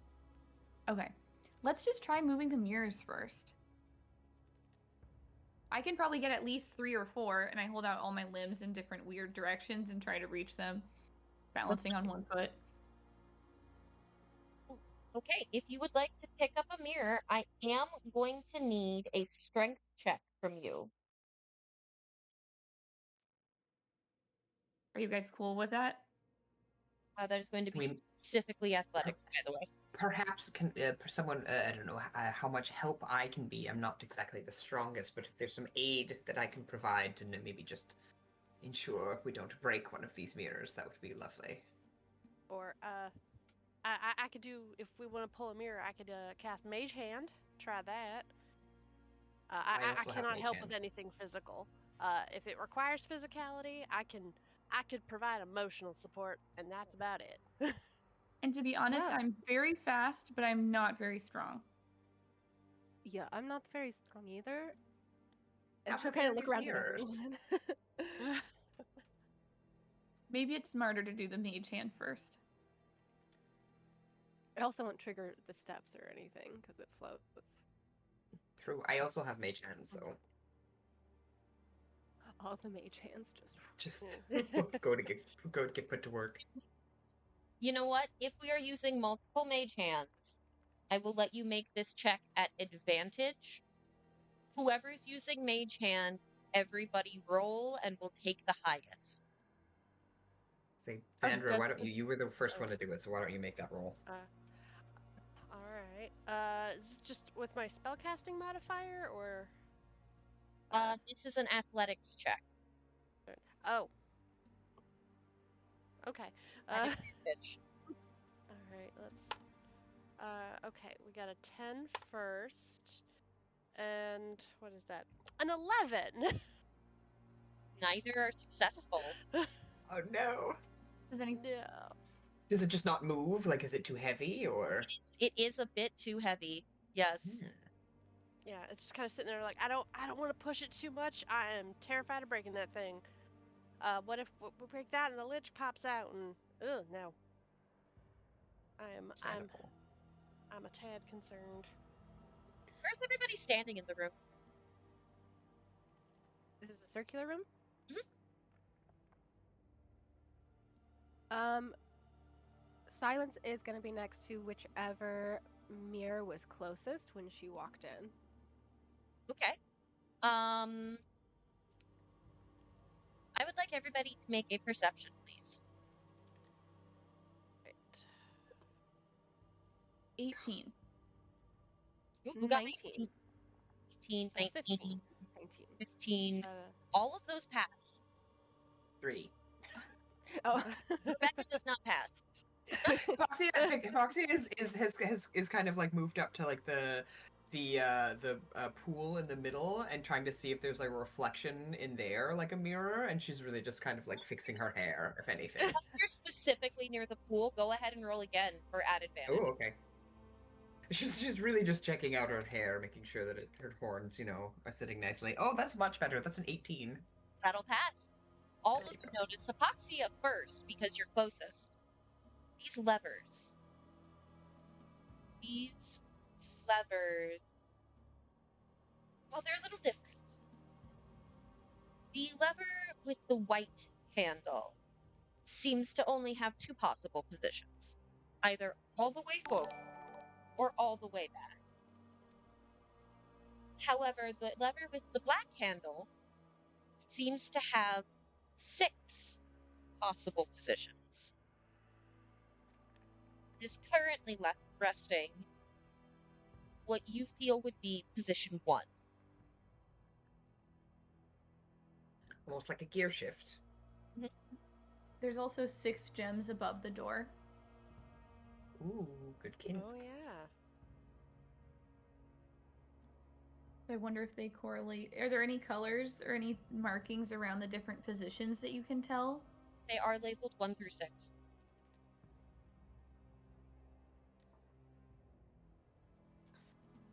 And it's currently in position 1. Mhm. You said that the reflection of the moon is still with the reflection that's coming down is still slightly on to the actual pool of water as well, Yes, but not on the levers. but not on the levers themselves. Should I pull a lever? Perhaps it looks like this. The white one is almost. I would assume maybe like an on-off switch. Do it. Perhaps. I Oh, the lever crunk. Pull the lever. Pull the lever. I think I'm going to pull the lever. Or at least push it, or whatever the white one that is. I'm going to try and... I'll use... To not move any further, closer to it, or to, like, not move, like, the light anymore. She'll use her mage hand for that and try and... Yeah.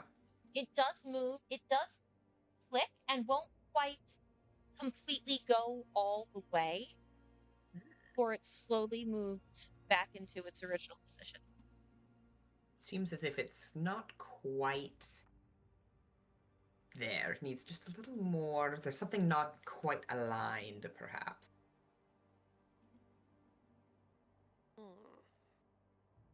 Should we move the room around so that it's back under the moonlight? Perhaps. I think that would be a good point. Do we want to try the second lever before we move it? I can try, just to see if it just like to try and nudge it to see if it moves into a different position. Sure. I mean, you're the one closest, so like hopefully Yeah. it's just you. But Yeah, she'll just kind of like mage hand, same thing, just like kind of gingerly touch the black lever to see if it moves at all, if it budges, or if it's just It does click into each one of those 6 positions. no problem. But Okay. this by itself doesn't seem to do anything. Okay. She'll move it back to the first position. I kind of want to go up to the gems and see if I could polish them or if they move or twist at all. They are probably about 25 feet off the ground. Silence will come over and be like, lift me up, lift me up. Okay, I'll do a cheerleading boost. Yeah. I would like both of you to roll a d12. A D12? Okay. It's a 7. 5. It's a 5. Okay. That equals 12 together. Hey, it does. The movement that you have to spend in order to get into the get in a position where you could lift your friend up to take a look at these gems. Both of the levers are now bathed in moonlight. Yeah, Pox will be like, don't stop moving, just a moment, just quick, just wait.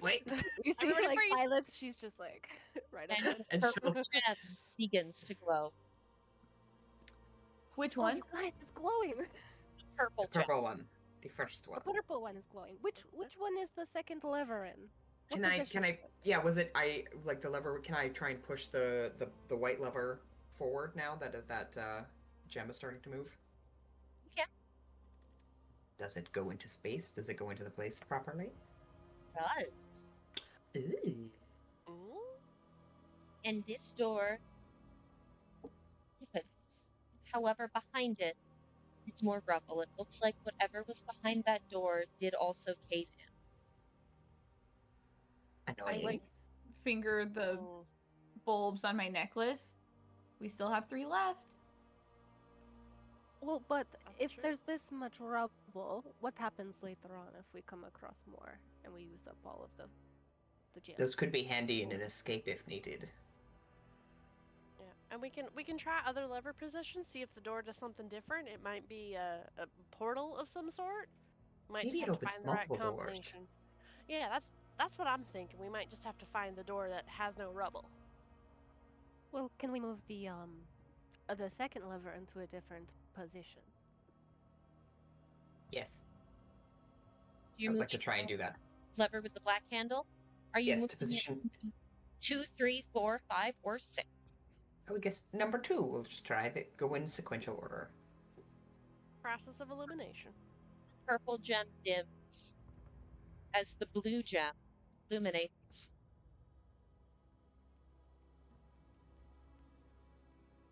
Same thing. Push the lever into the on position. Suddenly, the room begins to move. As you feel this, not floor, but platform begin to lower. I would like everybody to make a history check. Ooh. Okay. 18. 10. 11.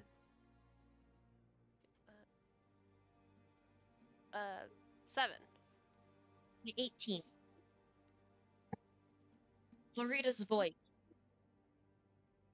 kind of perks up in the back of your head as you remember her saying, "The danger lies not in the obelisk, but underneath it." This feels like the way we need to go. As the door slides open, you find a library. Most of the books have decayed. It looks as though it's been abandoned for years. Centuries even.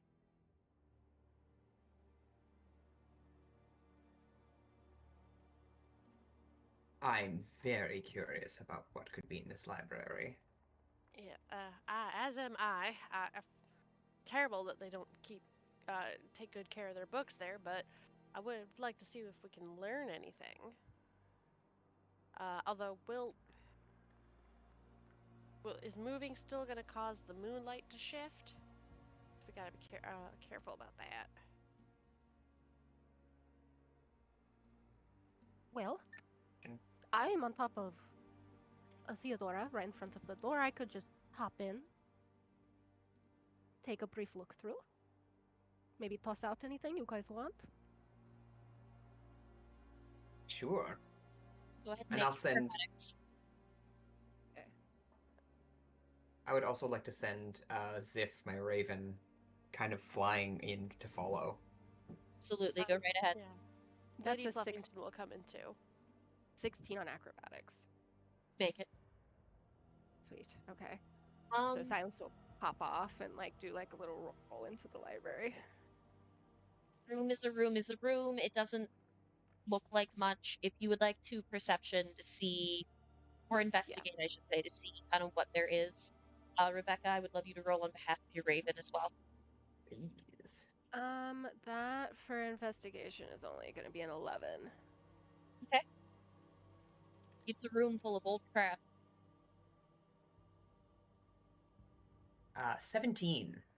The 17, your little raven flies back to you, a scroll of magic missile clutched in its beak. Thank you, my dear. Is there anything I should be looking for in particular? Anything you guys wanted from in here? I guess anything about what kind of about the arcane lock, the seal, anything that might help us figure out what we're going into down there. Okay, because it just seems like a bunch of dusty old books, but and there's like nothing else in here besides books. Looks like there was at one point, but the years have done their damage. What, like for most of the books, are there like titles on them that like have any kind of pattern or anything? It looks like mostly older copies of the same kind of books you saw laying around the Zeppelin. I mean, it looks like just a lot of the same kind of stuff that we saw up in that big flying machine. Mm. Let's see. Do you guys want me to do anything else or pop back out? It's just a library. Is there maybe like a study area within this library that might have desks or anything to peruse, or just shelves of books? Shelves of books. Couple tables. I would not call them desks. Does look pretty barren. Are there any like scuff marks, like anything's recently been moved? There's a very thick layer of dust. Evenly spread, like no area where it's less. The only disturbance came from you and the raven. Yeah, I don't think anyone's been in here in like a long, long time. Like, I think Probably a good my thing. allergies are gonna start acting up. Fair. Oh, oh yeah. Let's get you out of there before get get too sneezy. I guess we go to the next floor then. Okay. Silence is gonna come out and she's gonna like spider crawl back out Theodora's body. So just disturb the movement. Yeah. Moonlight, the room does move a little, but not enough to knock the levers out. I'm assuming that you would be intelligent enough to stop when you see it start to move. Yeah. As It was that mostly door does close behind you. Perfect. We'll move the black lever into position number 3, and then trigger it with the white lever again. It opens to more rubble as once again you make a slow descent. Right. More rubble. Try the next one. Room number 4. Same thing. Perfect. Again, This, I think, should be the yellow gem I think we're on now. it is the yellow. The yellow is lit up. Okay. There is more rubble here. You can see through it just a little bit. To my two little buds that are attempting to make a ladder. Let me turn on studio mode so I can read this. It's gonna be Theodora and Silence. You can see through a small hole in the rubble. It is a caved-in chamber with the smell of wet, moldy, necrotic decay coming from this chamber that is inaccessible to you. there might be something in here. Like, it smells awful, but maybe something in there. Is there? Oh, sorry. I was gonna say, is it big enough for a bunny to go through? It's basically just a peephole. Would a spider Probably, be yeah. able to fit through? Spider. Excellent. Same thing. Pox will kind of like whisper to Ziff again, and Ziff will fly over as a raven and then kind of land kind of like on this like little like rubble area, and will transform and change into a spider and crawl through this tiny little space. As you do, it is dark and damp. This looks to be nothing more than a pocket in a bigger cave-in. Just as you're about to turn around and leave, a sheet of paper catches your eye. This shouldn't be here. Interesting. Technically, I was gonna say, so this is, I mean, Find Familiar. With the spell Find Familiar, I am able to see through my familiar's eyes. So can I see what this paper says? It's like schematics. I would like you to roll Arcana. Natural 20, darling. Plus Natural. 4, so 24. This is schematics. Or you would expect it to be the Arcane Lodge at the base of the obelisk, but it looks as if they are schematics for some form of magical containment. Fascinating. These schematics feature markings for 10 focusing crystals, all set in heavy iron housings. They span the length of what looks to be a relatively massive room. All focusing their energy on some kind of, you can't, it's a rectangle. You're not sure what it notates, but it looks like that is what all of this energy is focused on at the very far end of that room. So it's like a container, you said?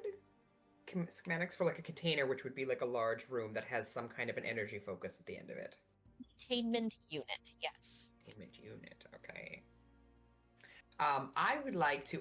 I know you currently have someone on your shoulders, but I'm pretty sure that I think it was Theodora said that you have a lot of writing utensils, pens, that kind of, or like ink, and she'll try and transcribe what she's seeing on these schematics, and see if Theodora can write it down really quick. Me, a sleight of hand, or Theodora? Sleight of hand for whoever is attempting to copy this. Now, are you... Here's what we're gonna do. Rebecca, flat d20 roll. That's a 10. That's a 10. You do a very average job describing this. Theodora, go ahead and roll sleight of hand for me. 15.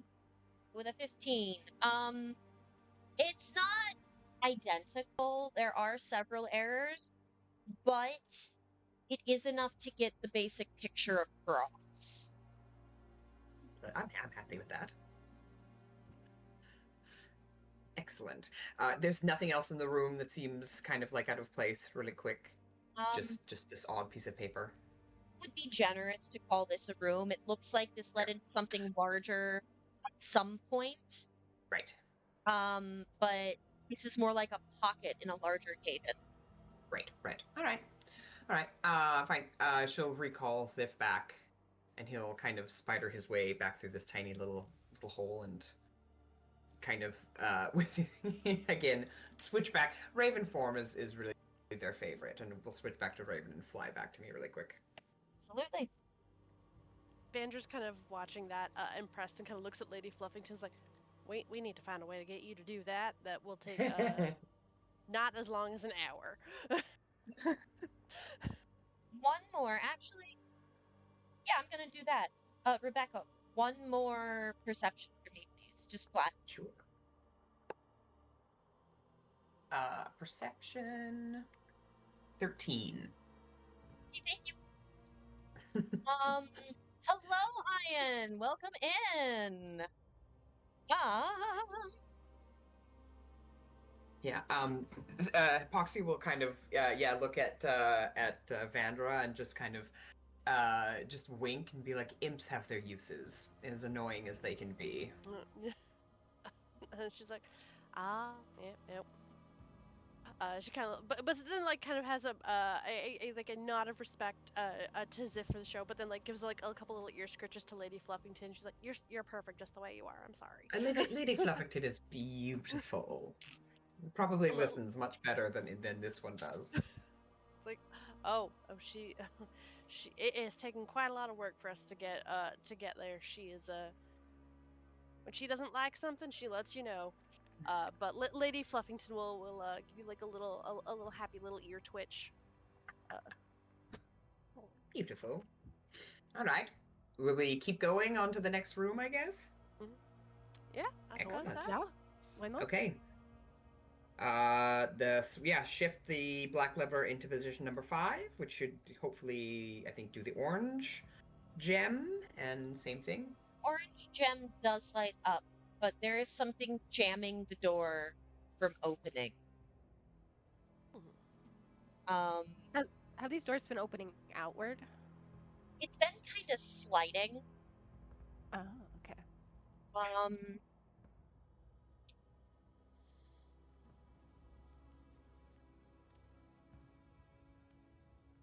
Can you go check in the doorway and help like clear anything that might be snagging it? I'm gonna say, I don't know if there's like really a mechanics check, So I am going to say everybody just roll flat intelligence for me. It's a 5. Oh, that's 15. a nat 20. With nat 20, you would logic that this is probably because these quakes knocked something mechanical loose, and there's just like a mechanical jam that is keeping this door from opening. Okay. So yeah, more of these quakes, cave-ins doesn't not really much that we can do about it right now, I believe. Which is unfortunate, but I could kinda- try and make a small little harmless tremor, see if it knocks anything back. It's curious. that doesn't yeah, that's an interesting idea there.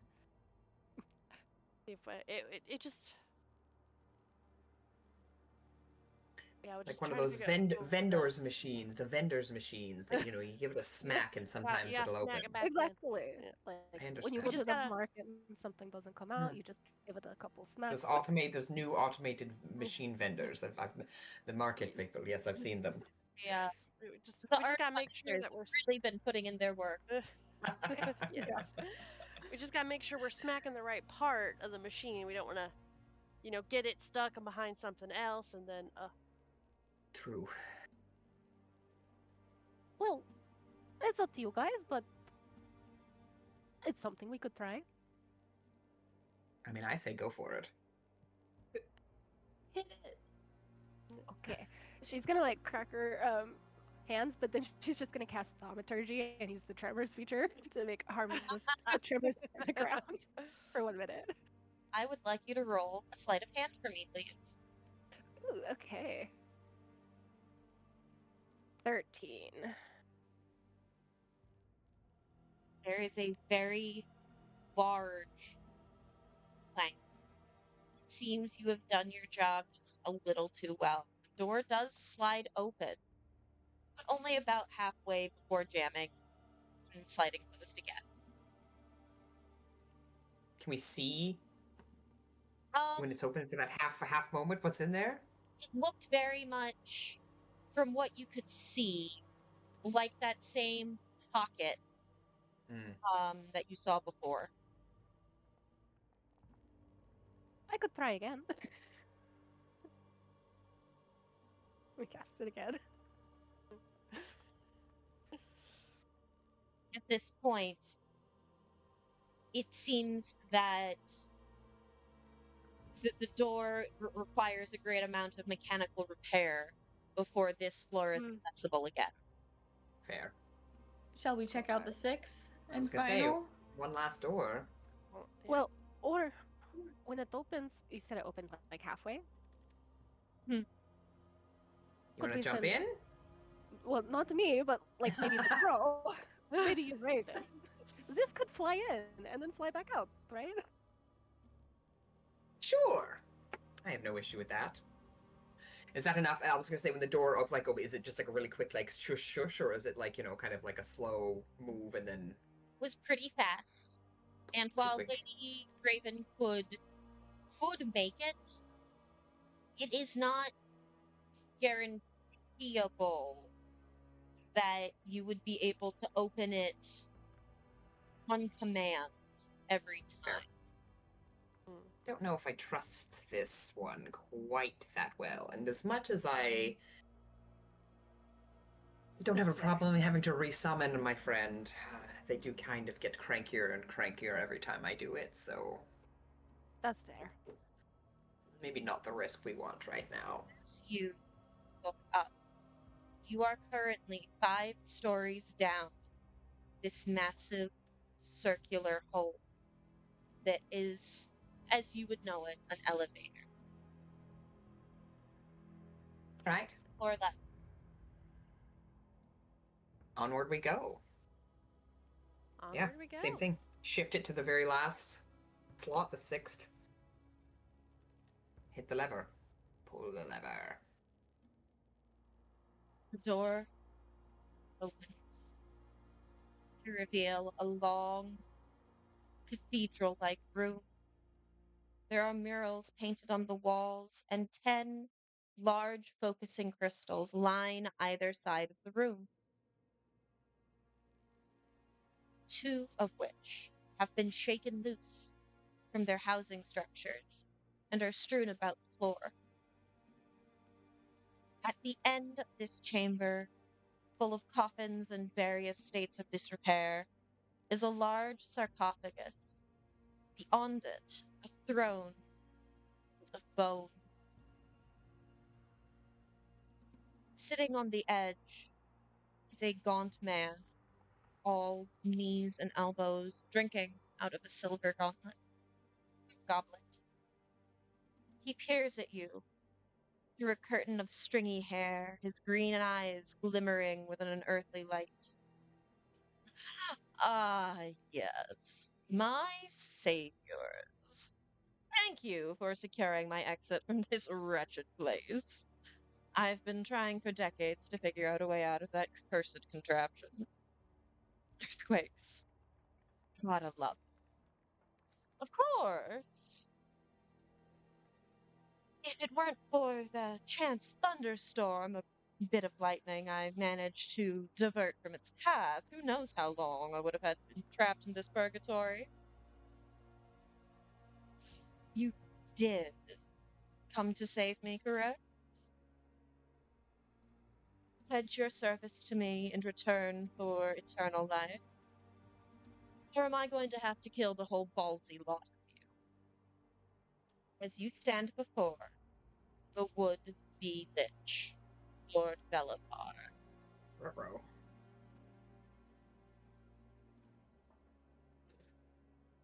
Question.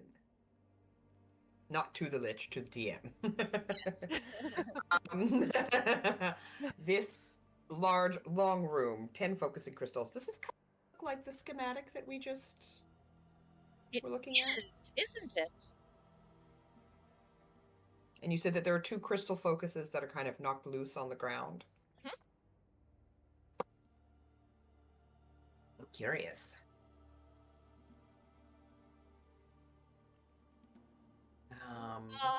Rebecca, give me a history. Yes. Oh, gosh. Not my strong go. That's cocked. Come on. Oh, that's a nat 20. Plus 1. So 21. It's very easy for you to tell that that weird rectangular thing that you couldn't really tell what it was for is almost definitely Lavar's sarcophagus that is sitting roughly 15 feet in front of his throat of bone. Is this what so because like the way that the with the contraption, the schematics that we saw, it said that that all of the kind of like 10 focusing crystals were all kind of giving energy to like a thing at the end of the thing. Does it look like they're all pointed towards the sarcophagus? Well, I think I know how to seal him back. And my dear, why would you want to do that? All you have to do, I know that my methods aren't quite standard, but all you have to do to gain eternal life is come forth and shake my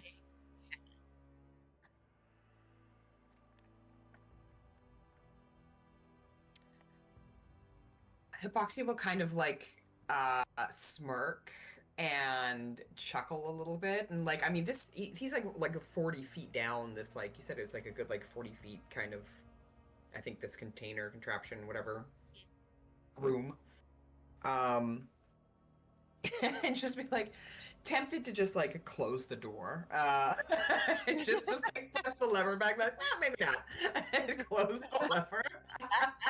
No. I'm still standing right here. She will kind of smirk at him and just state,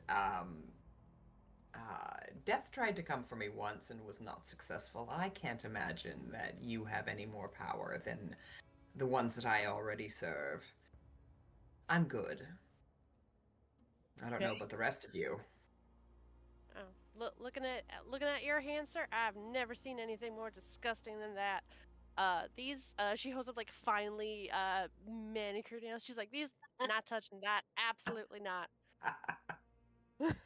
Oh, I love you. So from the schematics, was there the sense that all the orbs have to be up on their pedestals to work? Was not specified.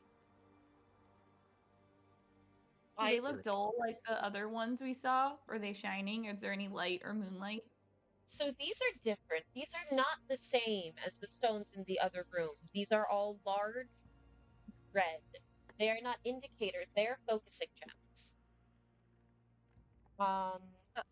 It is a massive hunk of rock, probably 3 by 5 feet. The orbs? The focusing stones, yes. Oh shit. Are they shining? Are there light on them? There is no external light on them save for a couple torches that have been lit in this chamber. However, the ones on the ground are duller than the ones in their casing. The ones on the ground, do they look more or less than 10 pounds? Probably like, with a little effort, they're like 11. Okay, so just out of mage hand weight. Just over. Should we reprise the ladder? I look at Silence. She'll look at you, and I then was gonna say, you still on her shoulders, like yeah. I hooked my legs under her armpits, and I'm just like chilling on her shoulders. No, I finally got down. But Silence is going to use her psionic power to cast Psychic Whispers, which lets her speak telepathically with up to 3 people, and she's just going to like telepathically whisper into everyone's mind. And she can do that for how many hours? For 3 hours. I would like you to make a stealth check before you do so. Okay. It's a 12. That is a 12? Yeah. With that 12. Uh-oh. Music change. Oh no. I was just trying to keep me down. No. Confident going in your head.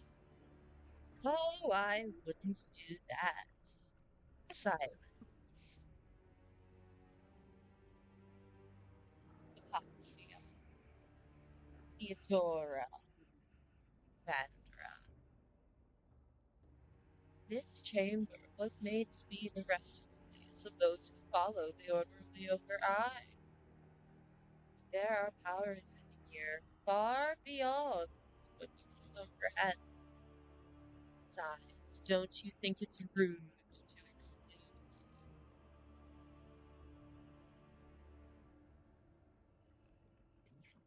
Well, I'm called Silence for a reason. I was just trying to stick to that. Yeah, no, when you said silence first, I thought you were telling her to be quiet, and I was not going to stand for that.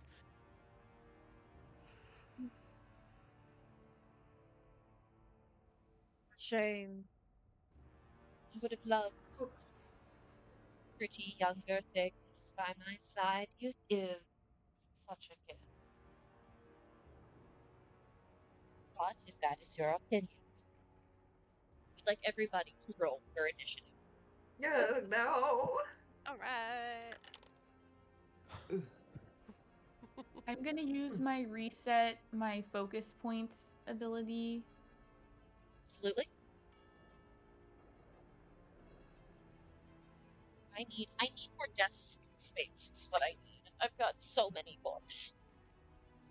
Ain't that the worst? That's why I get these little like TV trays, and I'll just set them up around me to put Oh, that's stuff on. smart. Oh, that's such a good idea. Yeah, I got like 3. I'll have I'll be fully encased. Okay. So, with that,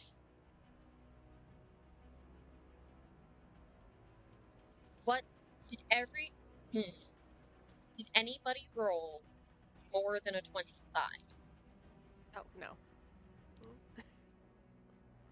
Definitely not. Okay. I rolled so good. 20 or up. I got 22. 22? Ooh. Nice. Perfect. 15 to 19.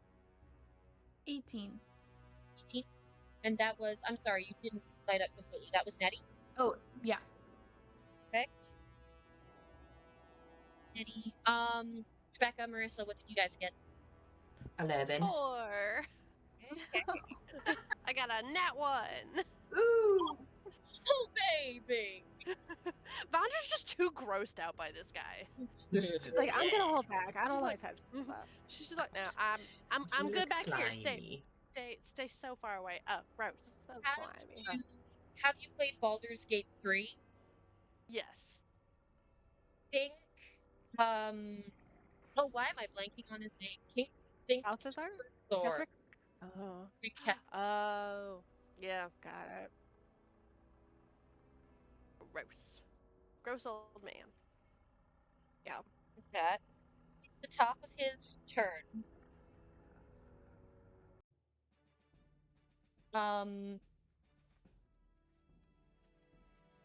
Where'd my note go?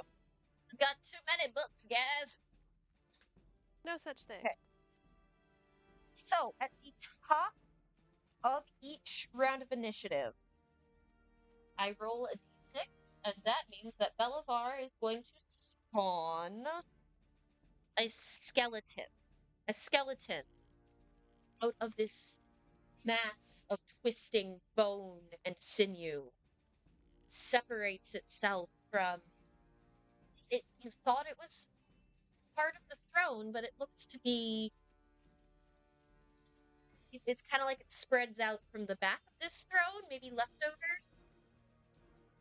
As you do get a skeleton, and that is going to bring us to Belivar's actual turn. He is going to fly 40 feet forward, sitting almost directly in your faces.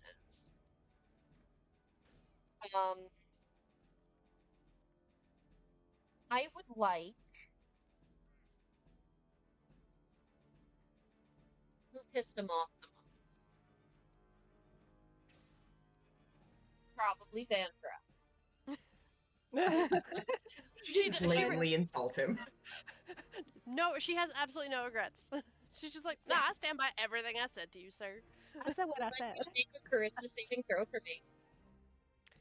Okay, charisma. She's so good at those. That's an 8. Perfect. You do That's have heroic Vandra. inspiration, remember? Oh, yeah. Oh, You have your inspiration. oh, I do. Thank you so much for that reminder. I'm gonna use that. You can also re-rolls or make a deal with the devil. That- Don't forget that. That bumped it up to a 10. It's still a Ew. It's still... You can take a fake curse. You can try to convince your party to let you use deal with the devil, or you can just see where we're going with this. You know, I think I'm gonna take a fake curse. Go ahead and re-roll your d20 roll for me. Go ahead and keep that inspiration if you would like, or use it again. After that, I will have you roll a d100. Okay, so that bumped it up to a 14. That'll be enough. So, oh, good. All right, now D100, where? No, that's a D8. I need a D10 there. All right, let's see. 66. 66. You feel raw power assault your mind. Lord Belivar is attempting to take control from the inside. There is, however, as soon as he breaks past your defense, a spark that flares deep inside you, throwing him back. Go ahead and re-roll. That's for a longer form campaign. Oh, okay. That's a 15. As you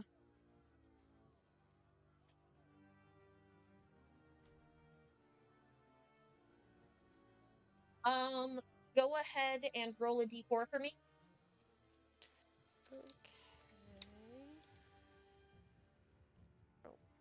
Oh. 3. 3. you become incredibly, like, obsessively, emotionally attached to silence. Okay, awesome. I love that. I love that. We're besties. This must just kind of look. She's feeling that, and she pushes back. She just at Bella, she's like, "Oh, oh, honey, bless your heart." And then, uh, and then we'll just look at Silence, tearing up. It's like, you inspire me so much. I wouldn't have been able to do this without you. Silence is looking at you like, yeah, I think I'm pretty cool. Yeah, thank you.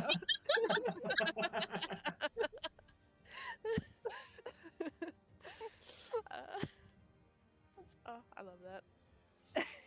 Amazing. That's so good. Perfect. And as his ability has failed, he does still have his action left. He is going to. It's just an unarmed attack. He's going to try to slap you. He doesn't have any weapons. That is only a 9. No. Cool. This force did push him back just a couple inches, and as he swings, he is still just barely misses. He's a little discombobulated. That is going to bring us to Ashley. Cool. So, are we all within like 5 feet of him, or at least Vandra? Yes. Cool. I'm gonna use my psychic blade, and I'm gonna make it a sneak attack since there's advantage since she's within 5 feet. And that's gonna be 10 points of psychic damage, and then for the sneak attack, that's 10 plus an extra 10, so 20 points total. And then I'm going to use my bonus action to do a second attack with the side blade. Okay, go ahead Nice. with With the the second second side blade blade. attack. It's going to be an extra 3 points of damage. Okie dokie. Perfect. So she'll shoot out all these attacks, and then she will just kind of like hunker down and wait. Nettie. Okay. I will run up to Lord Belafar and make 2 unarmed attacks. And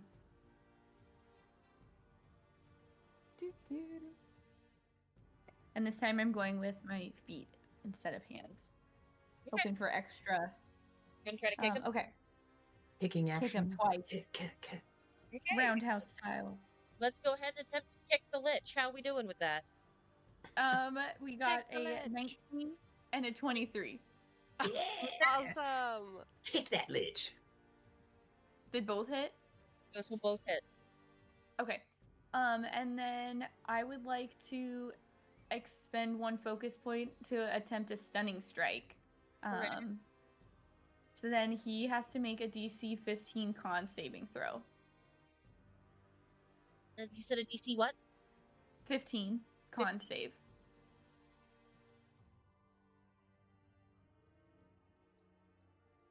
It's going to be an 11. Oh, hell yeah. So then he has a stun condition till the start of my next turn. Remind me what stunned does. Boop, boop, boop. Let me just, so he's incapacitated, he can't move, and can speak. It's his turn. He can speak falteringly, automatically fails any strength or dex saving throws, and attack rolls against the creature have advantage for everyone else. Perfect. And then I'll roll my 2 damage.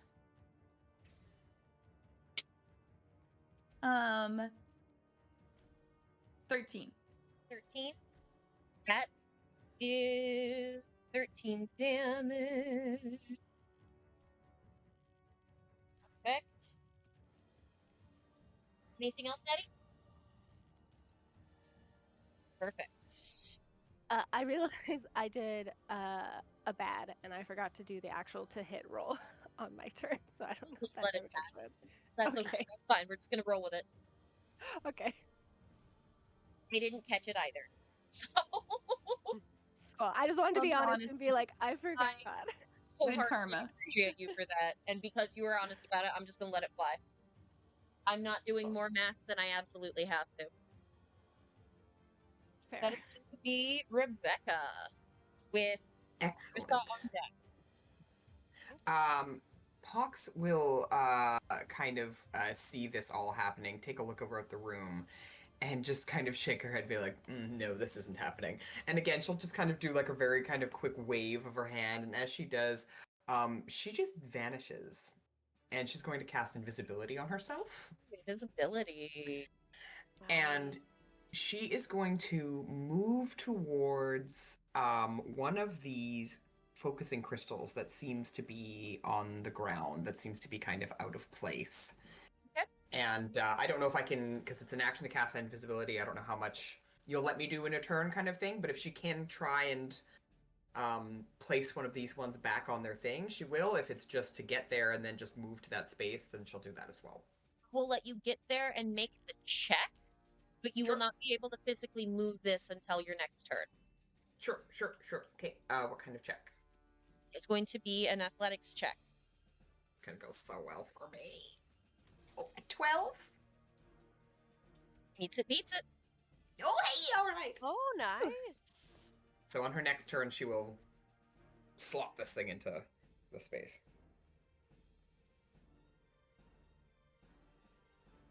Marissa. And then I don't know, sorry, do our familiars act separately, or do they have their own? Forgot you had familiars. I would say they will go directly after you. Sure. Just take them as kind of like a bonus action that only your familiar can use. Or like not a bonus action, like an extra. You get what I mean. Mm-hmm. Yeah, no, I mean, I think technically they're not supposed to be able to like attack or anything. So, yeah, but my I was gonna say, even though they're a raven, they can also turn invisible because of the imp being an imp. So they're also going to just vanish kind of into nothing and just be like goodbye. And yeah. Okay. Anything else for you, Rebecca? Nope, that is everything. Perfect. Marissa. All right. So, Vandra is gonna look at Belfar and just be like, "Well, see how you like it," and is gonna cast Antagonize. As you So should. he has to make a Wisdom saving throw, DC 16. DC 16 saving throw. Said which saving throw? Wisdom. Wisdom. How is a 19? That's gonna pass. So he's just gonna take half damage and doesn't get the extra effects. So he's gonna take 4 psychic damage.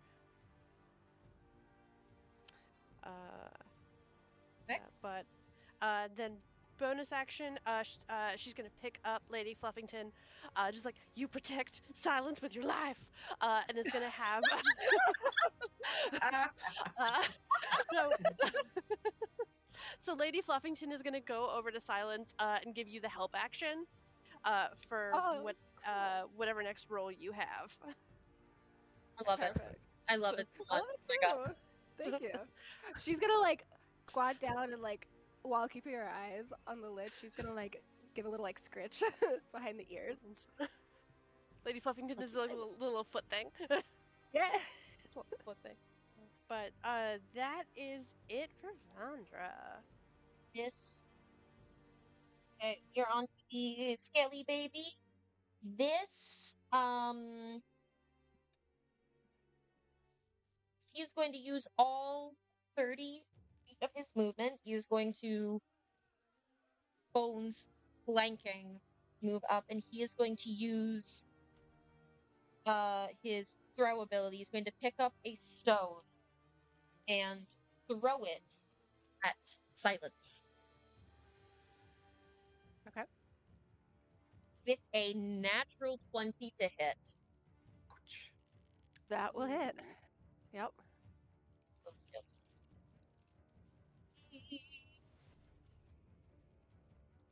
That is going to be 6 plus 3. So that's only going to be 9 damage. Okay, that's not so bad. Can't really do much more. He is kind of just clanking bones. We have hit top of initiative again. As the magic swirls around this room,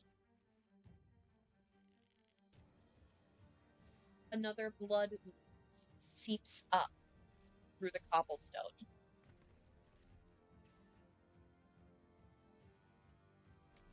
Elevar basically just skips his turn. He can't really do much. So we are going to just skip past him and go right to Ashley. Question, is he a full lich, or you said he was an almost lich? He is the would-be lich. Would he still have a phylactery as a would-be lich? He does not. He was not successful. Okay, I just wanted to double check that. Some modicum of immortality, but it's the same kind as the undead, where it's not a full fight. He didn't get completely what he wanted, so he is attempting to complete the ritual so he can incite full planar domination.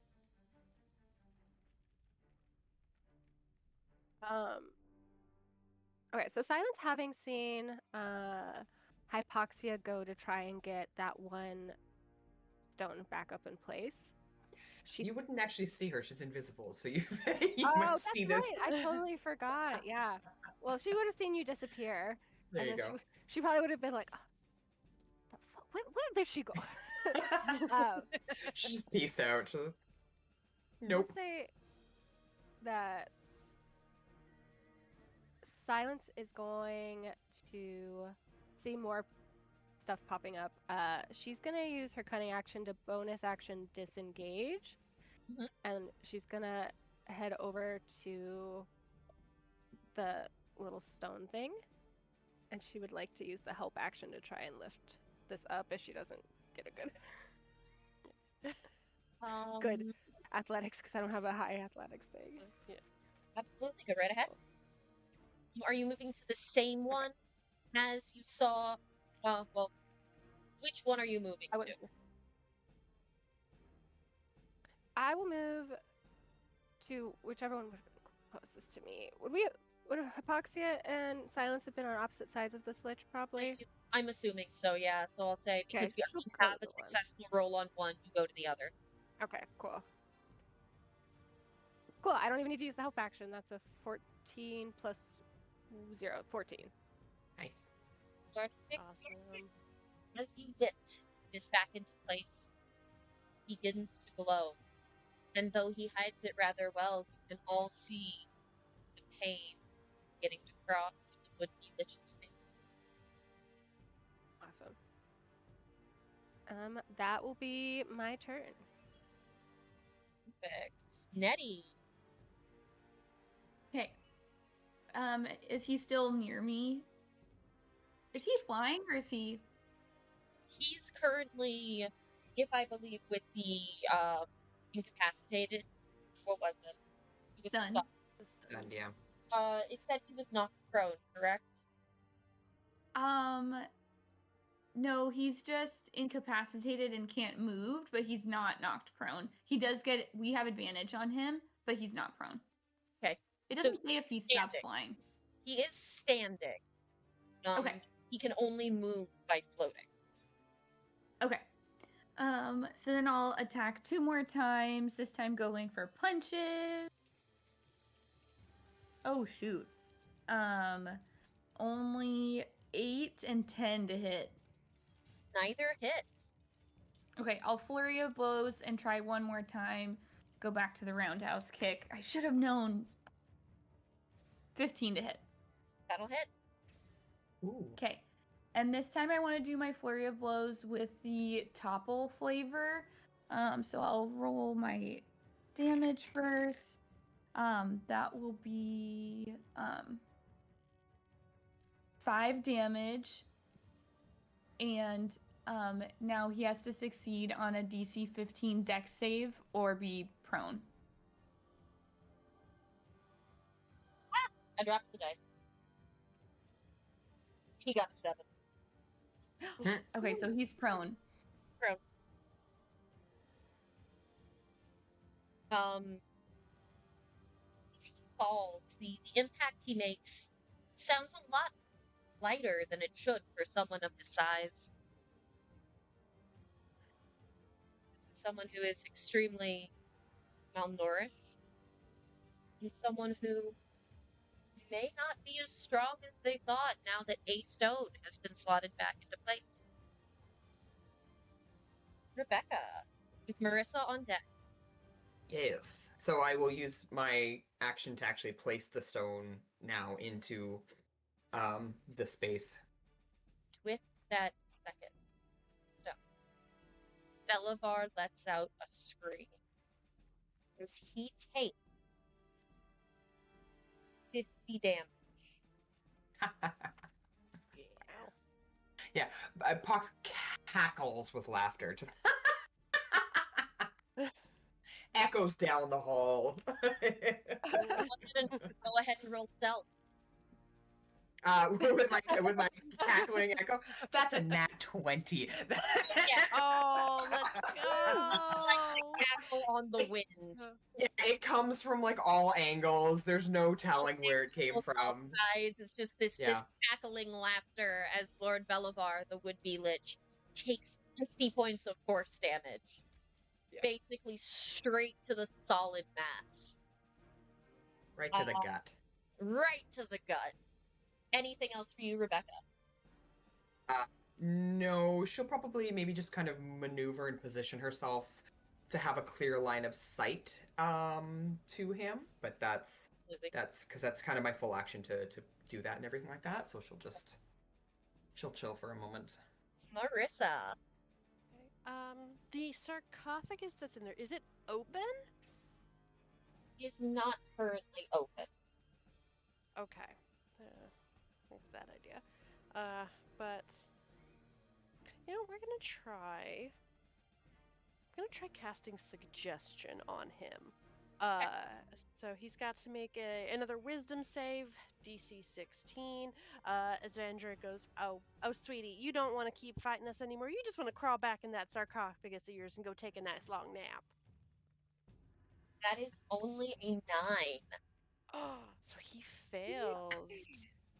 He is going to, on his turn, he has to the best of his abilities, follow my instructions.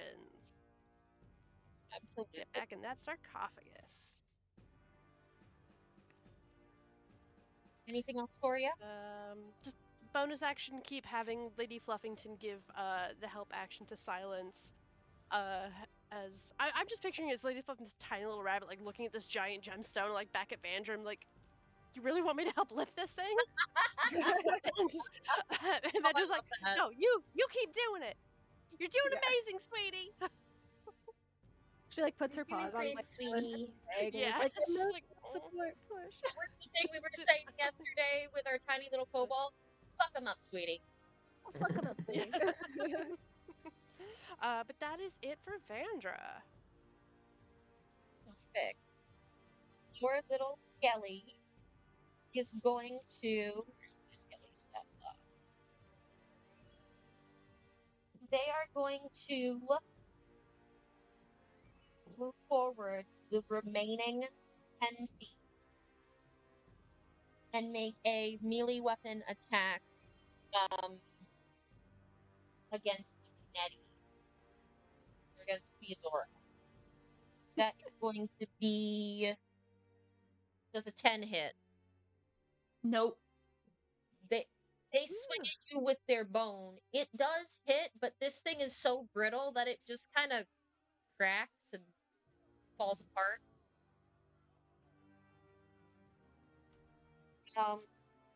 The ooze that is manifested about 20 feet away from you will burn all of its movement speed to move 10 feet. Way to go, ooze. He's trying his best. He's doing his best. Mm. God, why do I feel like you guys might try to adopt the fucking ooze? I love oozes so much. You've played an ooze before. Yes, they're my favorite. They're my absolute favorite. Lord Belivar, following the command of Vandra, is going to take his half of his movement speed to stand up, and while screaming and complaining the entire time, he's going to float the remaining 20 feet back towards the sarcophagus. Just throwing a fit. Yeah. I don't want to go. You have to go back to bed. You know who I am! Don't you know? It's past your curfew. It's past your bedtime. This is what happens when you don't get to sleep. Ashley with Nettie on deck. Okay. For the suggestion, is it only active for his next turn? Does that mean like his next turn it'll be off or? It's hold on, let me. Oh no, it lasts until he completes it. Cool. Or if he takes damage. If he does take damage, it will break the spell. Cool. Good to know. So we still have. There's a skeleton who's still attacking, right? A skelly. There's a skelly and an ooze. How far away is the skelly? Skelly's basically right up on you guys. Ooze is about 10 feet away. Okay. Cool. Then I will do we'll do another psychic blade on him, with the advantage sneak attack because I've got allies around. Yeah. I will do the attack roll this time. Gonna be a 25. 25 will hit. Perfect. So that's gonna be 8 points of psychic damage, and then we'll do the sneak attack on top for another 8 points of damage. You one-shot this thing. Hell yeah. Amazing. Perfect. Okay. Perfect. So he'll go down, and then I will use my bonus action to just hide for the time being. If there's anywhere I can hide. There's a lot of rubble around. You could probably find something. Cool. We're just gonna wait and see what happens with the Lich guy. Nettie with Rebecca on deck. Okay. And I'm not engaged with anyone right now, right? We're not. Okay. So I would like to run up to the sarcophagi, and am I allowed to ready an action to close the lid once he gets in it? You would have to use your dash action in order to do so, as your movement speed is 30 feet and this thing is 40 feet away. I have a movement of 40. You have 40? Then yes, you may. Okay. So I'd like to. So I will say, this thing is not open, so you would have to open it first. Okay. Can I do that on my turn, or have I done? Because okay, I'll open it. Yeah. Mm-hmm. I'll open it. That? Yes. Perfect. And I'm gonna be kind of like hid behind it and ready to like trap him on top of it once he gets in there. Perfect. That is going. And I'll make eye contact with silence if I can, and do the like. Shh. We're hunting liches. Yeah. Very quiet. Quiet. It's liches season. This is a serious stream. We're professionals. Yeah. This is professionals can have fun. I'm a professional. I am a professional clown. This is what I do. I do my stupid little dance so you guys can play your game. Dance for me, dance. Oh, actually, that might get me banned. Don't do that. Um, stay. That is going to be Rebecca with Marissa on deck. Excellent. All right. I am going to I'm going to end up dropping invisibility for this, but I am going to pull out that scroll that I found of magic missile, and I was gonna say, is either the skeleton and the ooze, are they still kicking around? Skelly's gone. Ooze is not. Skeleton's gone. All right. I will cast magic missile at this ooze as our lich friend gets back into his little Betty by. Am I casting this because I guess I can only cast things at 3rd level being a warlock? So am I automatically casting this at 3rd level, or how does this work for a scroll? We'll cast it first as it is a scroll. I don't know if that's the Okay. rules as written. Totally fine. The way I've always run it is if you would just like to burn the scroll, we'll cast at its minimum possible level. Okay. If you would like to burn a spell slot, you may cast it at a higher level. I'll just burn the scroll. Yeah. So that's 3d4 plus 3 is 6.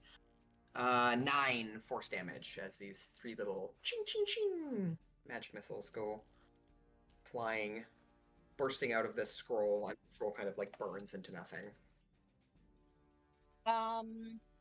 They do all impact with the ooze as bits and pieces are taken off.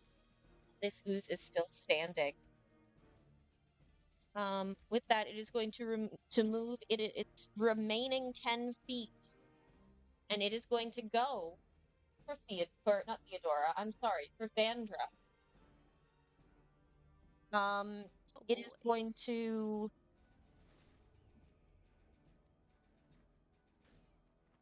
It's basically going to attempt to grapple you.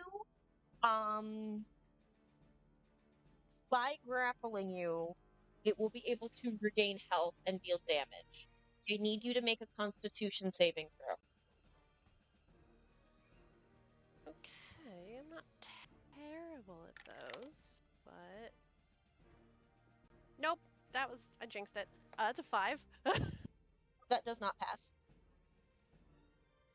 So you are grappled by this ooze. You are going to take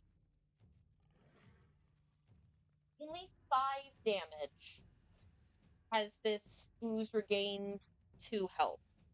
Okay, and I have to make a concentration check for suggestion. That should be. Oh, yeah, we're good. It's a 19 for concentration. Yeah, you're fine.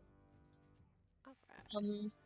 You may re-attempt that con save in order to de-grapple yourself at the top of each of your turns.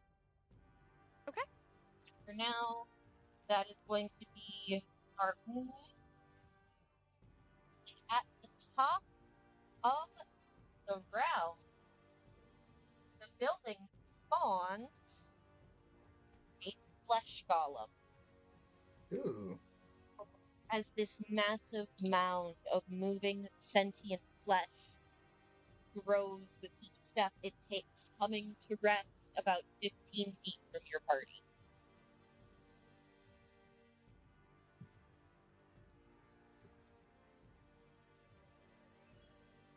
You're back to Belavar's turn. He is going to move, remaining 20 feet, and crawl inside the coffin. Still bitching and complaining the entire time. Of course. Because what a baby. he's essentially a white man with nepotism. What do you think? Of course. Yeah. A white man. It's a white man. Wow, every time. Gotta put that hard H. The white man. White. But that is going to be his turn as he is bitching and complaining and still under the power of suggestion. It's going to be Ashley with Nettie on deck.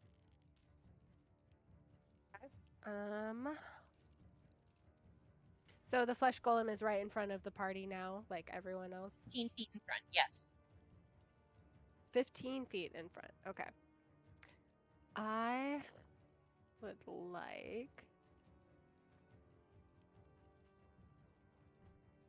to do my psychic blade at the as a ranged attack.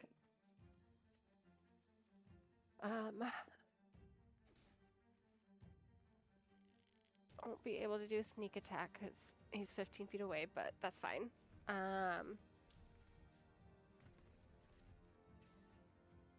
That's going to be an 18 to hit. That'll hit.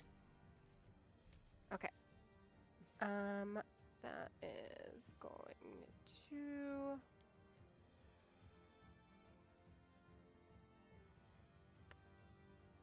$10 points of psychic damage. Mhm. And then I will use my bonus. I'm just gonna hide again. You go ahead and hide with your bonus action. That is going to be Nettie with Rebecca on deck. And then what's his position again, Lord Balfour? He's, Belivar's laying down in the coffin. Okay. So then I will close the coffin on top of him. With your held action, Yeah. which still leaves you with with this turn's action. Okay. Then just to be safe, I'll hit him as I'm about to tuck him in and do a backhand, as we're closing the, yeah. Dirty 20 and 15. Perfect. 15 meets it, beats it. And 20 anyway. Oh, wait. No. Woo! Brain just caught up. Dirty 20 to hit 15 damage, correct? No, those are my 2 attacks. Oh, yeah, So you had it right the first time. I had it right the Okay. first time. And then 16 damage, and I'd like to use another focus point and try a stunning strike again. Right ahead. So then he makes a DC 15 con saving throw. He got a 2.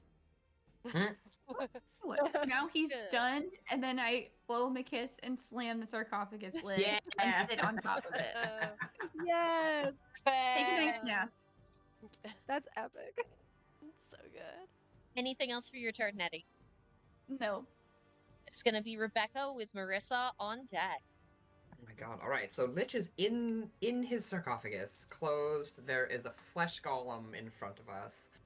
I will, yeah, I'll just Eldritch Blast at the golem. Eldritch Blade. And yes, to blast at it. First is a 21 to hit. That'll hit. And second Eldritch Blast is a 12. Does a 12 hit it? Will. Hey, alright. Ooh, very So nice. that will be... Oh, that is garbage rolls for my damage, though. That is 4, 5, 6, 10. 10 damage total. for force damage. Flesh Golem. In 2 Eldritch Blast did 10 damage. No. Not the greatest. Every little bit counts. Yeah. But They that's tried. okay. They tried their best. Oh, also it gets pushed. It also gets pushed back 10 feet. Pretty. She's mad that she can't crawl inside my dice tray. Oh. Yeah, I like to do that too. Okay, that is going to be... If the golem is up against anybody or close or anything like that, it does get... I do have repelling blast, so it does get pushed 10 feet away as well. Just It is now 25 feet away from the party. perfect. That it is going to be Marissa. All right. So, you said top of the turn. Is that my action to get out, or is that just a? No, it's just a redo on the check. Okay. Okay, that's a 17. That'll do it. You are no Alrighty. longer grappled by this ooze. Excellent. Just pulling myself. Vandrick just kind of like looks at the ooze, and you can see there's this moment where like she's thinking, she's like, I don't know, it's kind of cute, but it did try to eat me. And then we're gonna do a second level magic missile on that guy. So that's wait, that's it's 4d4. Your magic missile. Where did I just had my d4 and it ran away from me. As they tend to do. I always lose my percentile. Oh yeah. So it's 16 force damage. Nice. That wipes the ooze. So Mm. As it once again explodes into that same jello-y, nasty mess that you experienced up on the surface. yeah. So You'll carry it with you. yeah, just kind of like look at one and be like, I don't know, maybe I can make this into a prop for the show or something, but I don't know. But see, don't really want to move. I want to stay where I am, and then yeah, bonus action, just keep with Lady Fluffington helping out Silence. Perfect. That is going to be my flesh golem. It is going to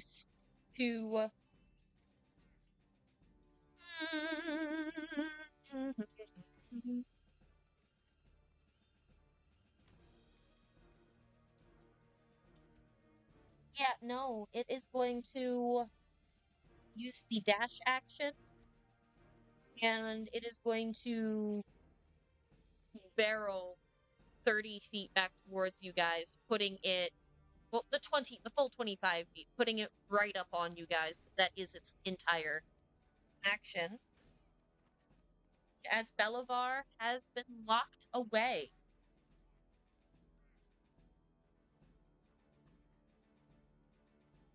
Seventeen is not Crying. good enough. He is still screaming and banging in his coffin. That is going to be. You notice, curiously, that now that Belivar is locked away, nothing new spawns. As we move down to Ashley with Nettie on deck.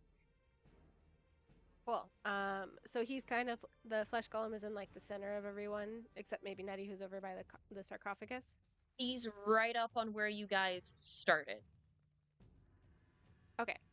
Is that 5 feet between people? You can sneak attack. Okay. Cool. You already know. Yeah, we're gonna You do can another sneak attack. Perfect. Just want to be sure. That's gonna be a 25 to hit. That'll hit. Cool. And we're doing the psychic blades again. So that's gonna be 5 points of psychic damage for the sneak attack. 12 points of damage for that. Nice. And then I'm gonna use my bonus action to send out another psychic blade. Okay. That's gonna be a 19. That'll hit. Cool. That's 7 points of damage. Ashley, how would you like to do this? Yay! Okay. So Silence is going to come out from the rubble she was previously hiding behind, and you see she's actually grasping on to Lady Fluffington in one arm as she puts on her shoulder, and she sends out the first psychic blade to slash across the golem, and then with the second one, she uses it to pierce straight in to his chest. Excellent. Beautiful. As you do, this flesh golem stops It stutters as once again it begins to just melt. Chunks and globs are just falling off until nothing remains.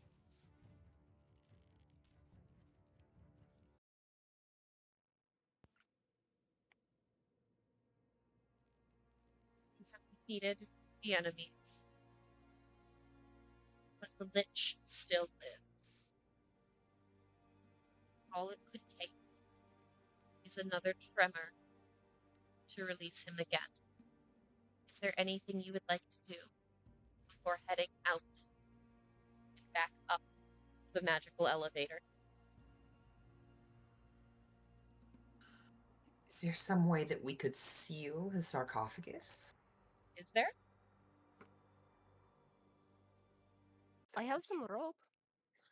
Just tie it up really well. Just tie it up, or we could tie like the stones in place so they can't fall as easily. Interesting. Talk to me about that. Yes. It's been a lot of rubble and caving in of things. Perhaps we can just... Yeah, I mean, let's see, a rope is what, 50 feet-ish, right? Could be. And Mm. I'd like everybody to make. Actually, what's everybody's passives? Passive perception? 17.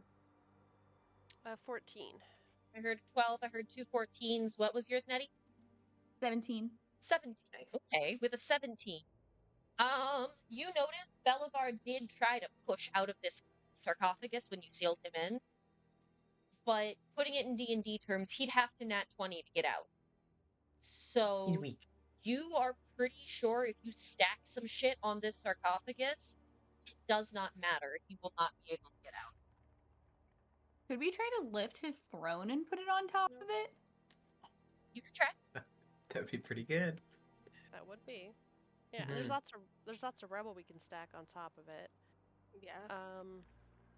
I'm imagining like the sarcophagus, the bone throne, and then all the rubble around it, just like absolutely packing it on. Just pile it on, yeah. Sure, yeah. Anyone who wants to attempt, I would like a DC 18 athletics check. I will aid somebody. I'll Okay. provide aid for somebody. Okay, I Use the can help definitely action. try. I can give the help action to somebody too, because I. Okay. So if we have Me and Ashley and Silent. Nettie attempt at advantage each. Okay. Advantage? Okay. While that's going on, Sandra, 18. you feel this loving, obsessive adoration for Silence slowly begin to fade. You do hold a little more respect for her than you did before, but you are no longer obsessive. Yeah, so going to help offer the aid as Silence is picking up stuff. It goes from that just like, oh my gosh, you got to like, you know what? Very good work there. That was some good work there. So it just instantly mellows out. Thank you. You as well. You did very good against the ooze. I am impressed. Oh, why? Thank you. They are. Again, like looking at the chunks on her arm. They are interesting creatures. Very. You said we got an 18, and what about you, Nettie? I only got an 11.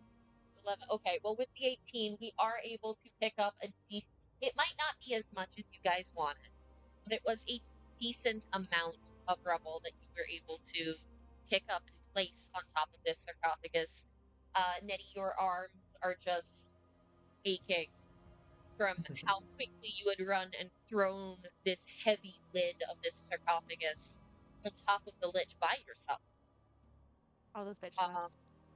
All of the bitch slaps. As you make your way out and back up, you find the Zeppelin waiting for you. It looks like the crew has completed their repair. They are standing out before it. As once again, that rope makes its descent.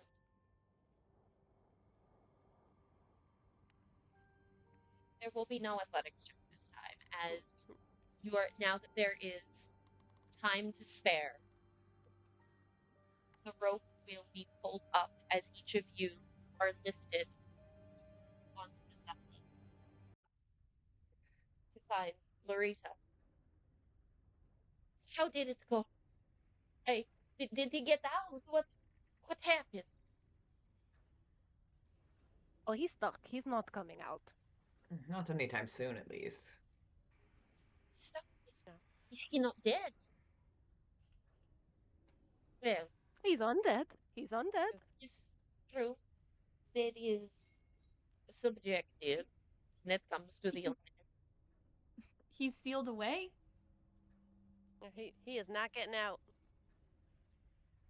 send in teams to handle any repairs and to make his situation a little more final. Thank you. To the Scholarium with us, we will have your gold and your access cards. Again, provided you can pass the background check, we will get all of it handled for you. Silence is gonna take off the glasses of minute seeing and just hand them back. She's like, there'll be no fee for me here. You can take that back. Thank you. I'll unclasp my necklace and give it back as well. She will slowly collect the items. And finally just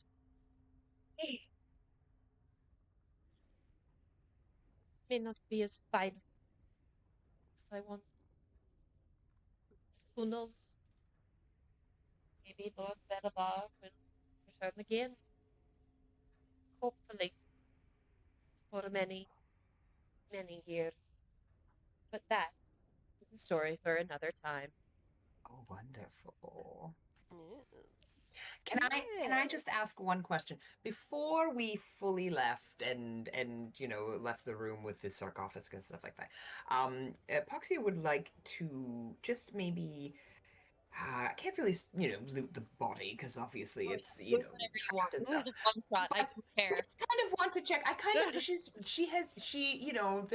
this is a I feel that her the one that she has her pact with would be very interested to see if there was any kind of information on how this lord kind of tried to become a lich and all this kind of stuff. So I don't know if there was maybe anything like around the throne itself or like anything else in that room. There was nothing, but you could hazard a guess that could be information you could find with your In this newfound like, restricted access. Access card. Okay, that's what she will be doing then, yes. Absolutely. Thank you so much, everyone. We actually did keep it under 4 hours this time. Yay me! Yay! This Teamwork.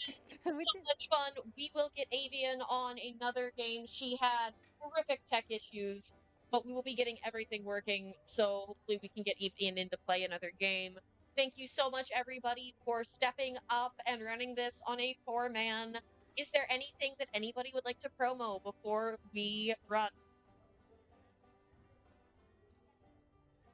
Watch more of this stream for more fun stuff. Yeah. There's always Yeah. lots of different new ones that you guys have on here, so. We do have a charity stream coming up on October 22nd. I will be releasing a little more information later. As a lot of you know, Ada, the artist for Witchlight, you can see her art cycling down in our Witchlight ad, did pass away. So we will be doing a charity stream to donate to several Mexican charities in her name on the 22nd of October. That is going to be DM'd by Miss Ivy, the Crit Awards. Wonderful woman. I adore her so much. I will be releasing information about that as possible, and well, as I have it, as it is decided. And I believe here soon I will be featured in the Dungeon Dropouts newsletter. So keep an eye out for that. Speaking of, Marissa is a team member over at Dungeon Dropouts. So please go ahead, check out Dungeon Dropouts, check out everything they do. They do amazing work. Have a wonderful day. We are here. Mhm. Women will always play too. We will not stop, and half the time, we'll do it bigger and better. True. Yeah.